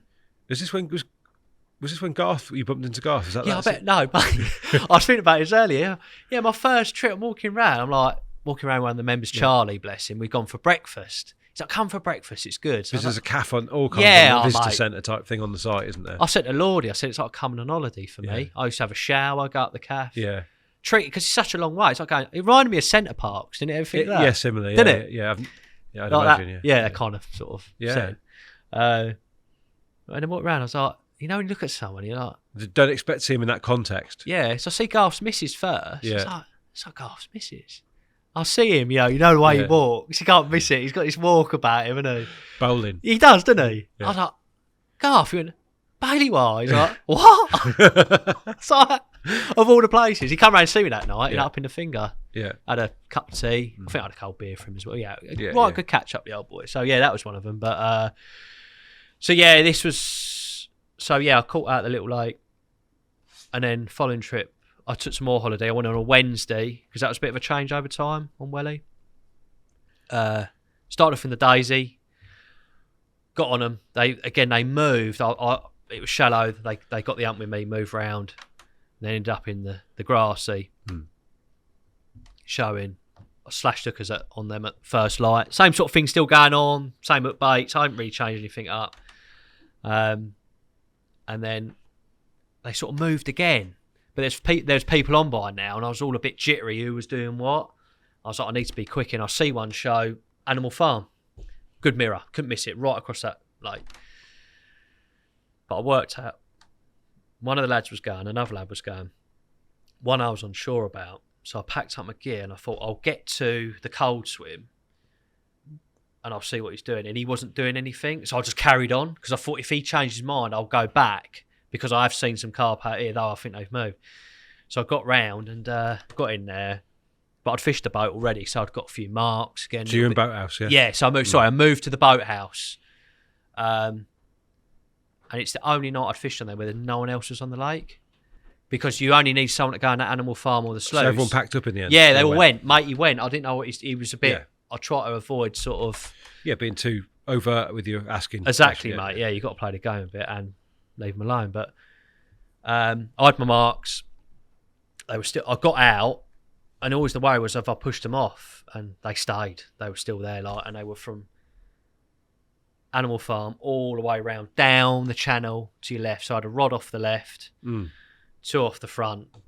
Mega. Such a nice swim. Mate, End of a spit, isn't it? Yeah, that's it. Little gate, and you've got the microwave up there. You go do your dinner and everything. Yeah. It's like VIP. It was never there when I used to visit the lake. But yeah, it's the one. Yeah.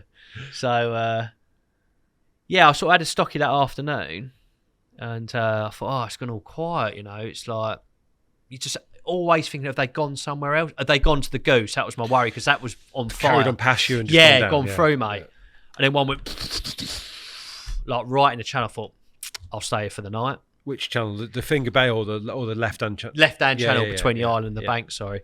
So I stuck at it, got dark and all that, you know, kind of malarkey. And they kept showing off the back of the furthest part of the island, more sort of grassy way, if you know, that corner. Yeah.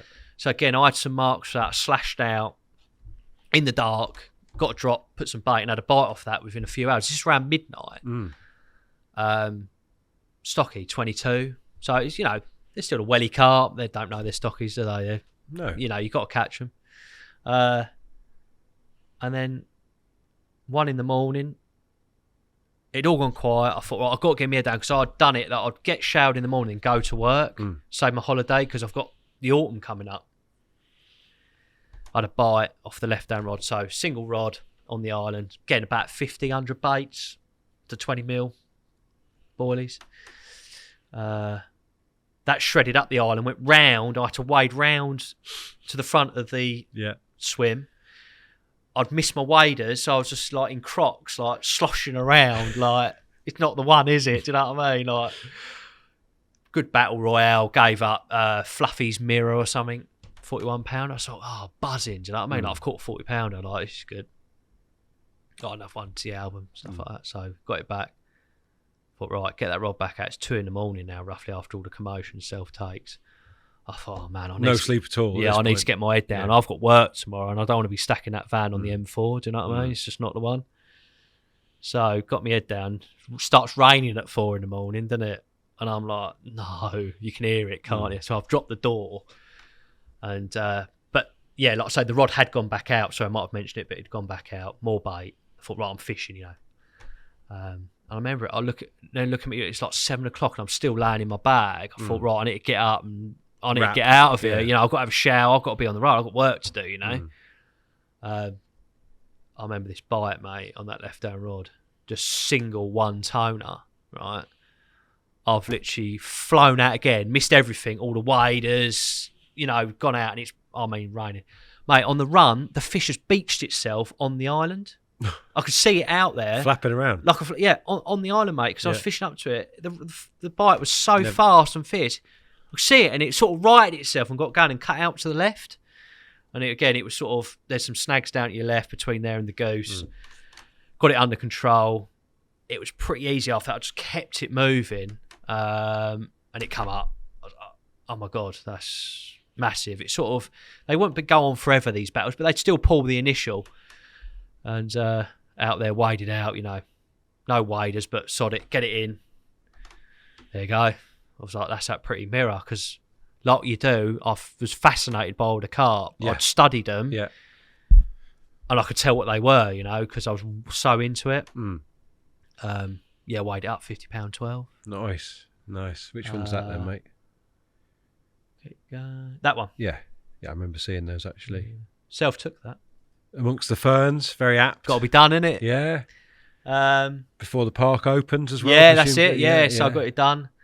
To be fair, he's that fish still looks in the rood of health. It does, clean liver. Yeah, it's a clean liver, that, mate. Yeah. That when Blue was fishing with Ronnie, and that all them years ago, it first went 40, so it's it's like a bit more of a newer one, mate. That's mega. That. But rung Harris, put the day off. Sod it. I said, mate, I'm going to be late. I've had no sleep. Yeah, I've got 50. I need to self-take. He was like, yeah, cool, take it off. You know, good as gold as always. Then I wound in, went up Calf, got some beers. What a day. Yeah. Mate, and it's been the best feeling, isn't it? You're just like, I want this to last forever.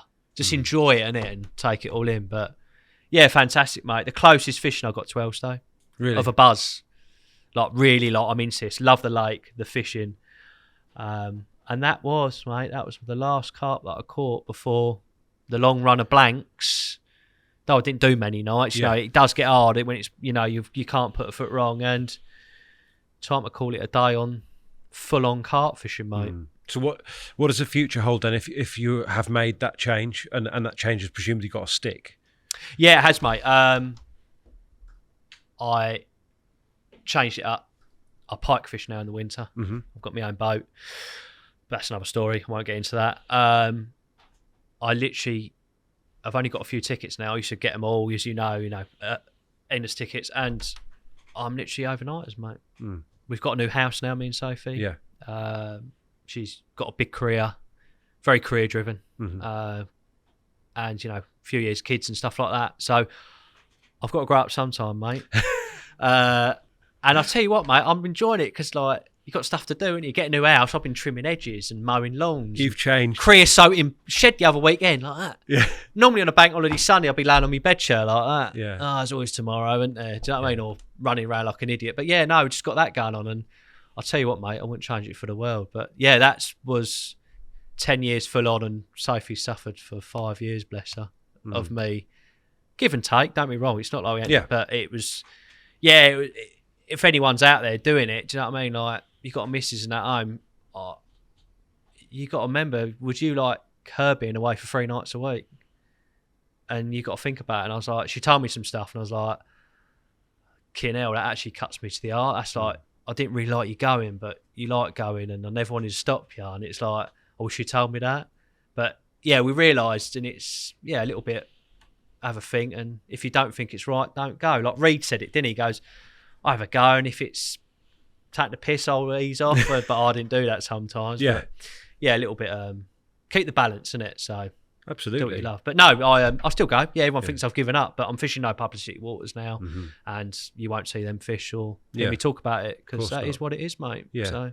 Well, listen, thank you for being so open, mate, and it's been fun to run back across a period in which you caught many more big carp than we talked about. We missed half of it, mate, didn't we? But it's always the way. It's always the way, mate. Yeah. But hopefully people found that entertaining anyway. I'm sure they would have done, mate. And thank you very much for coming on. No worries, mate. Absolute pleasure. Thank you for having me.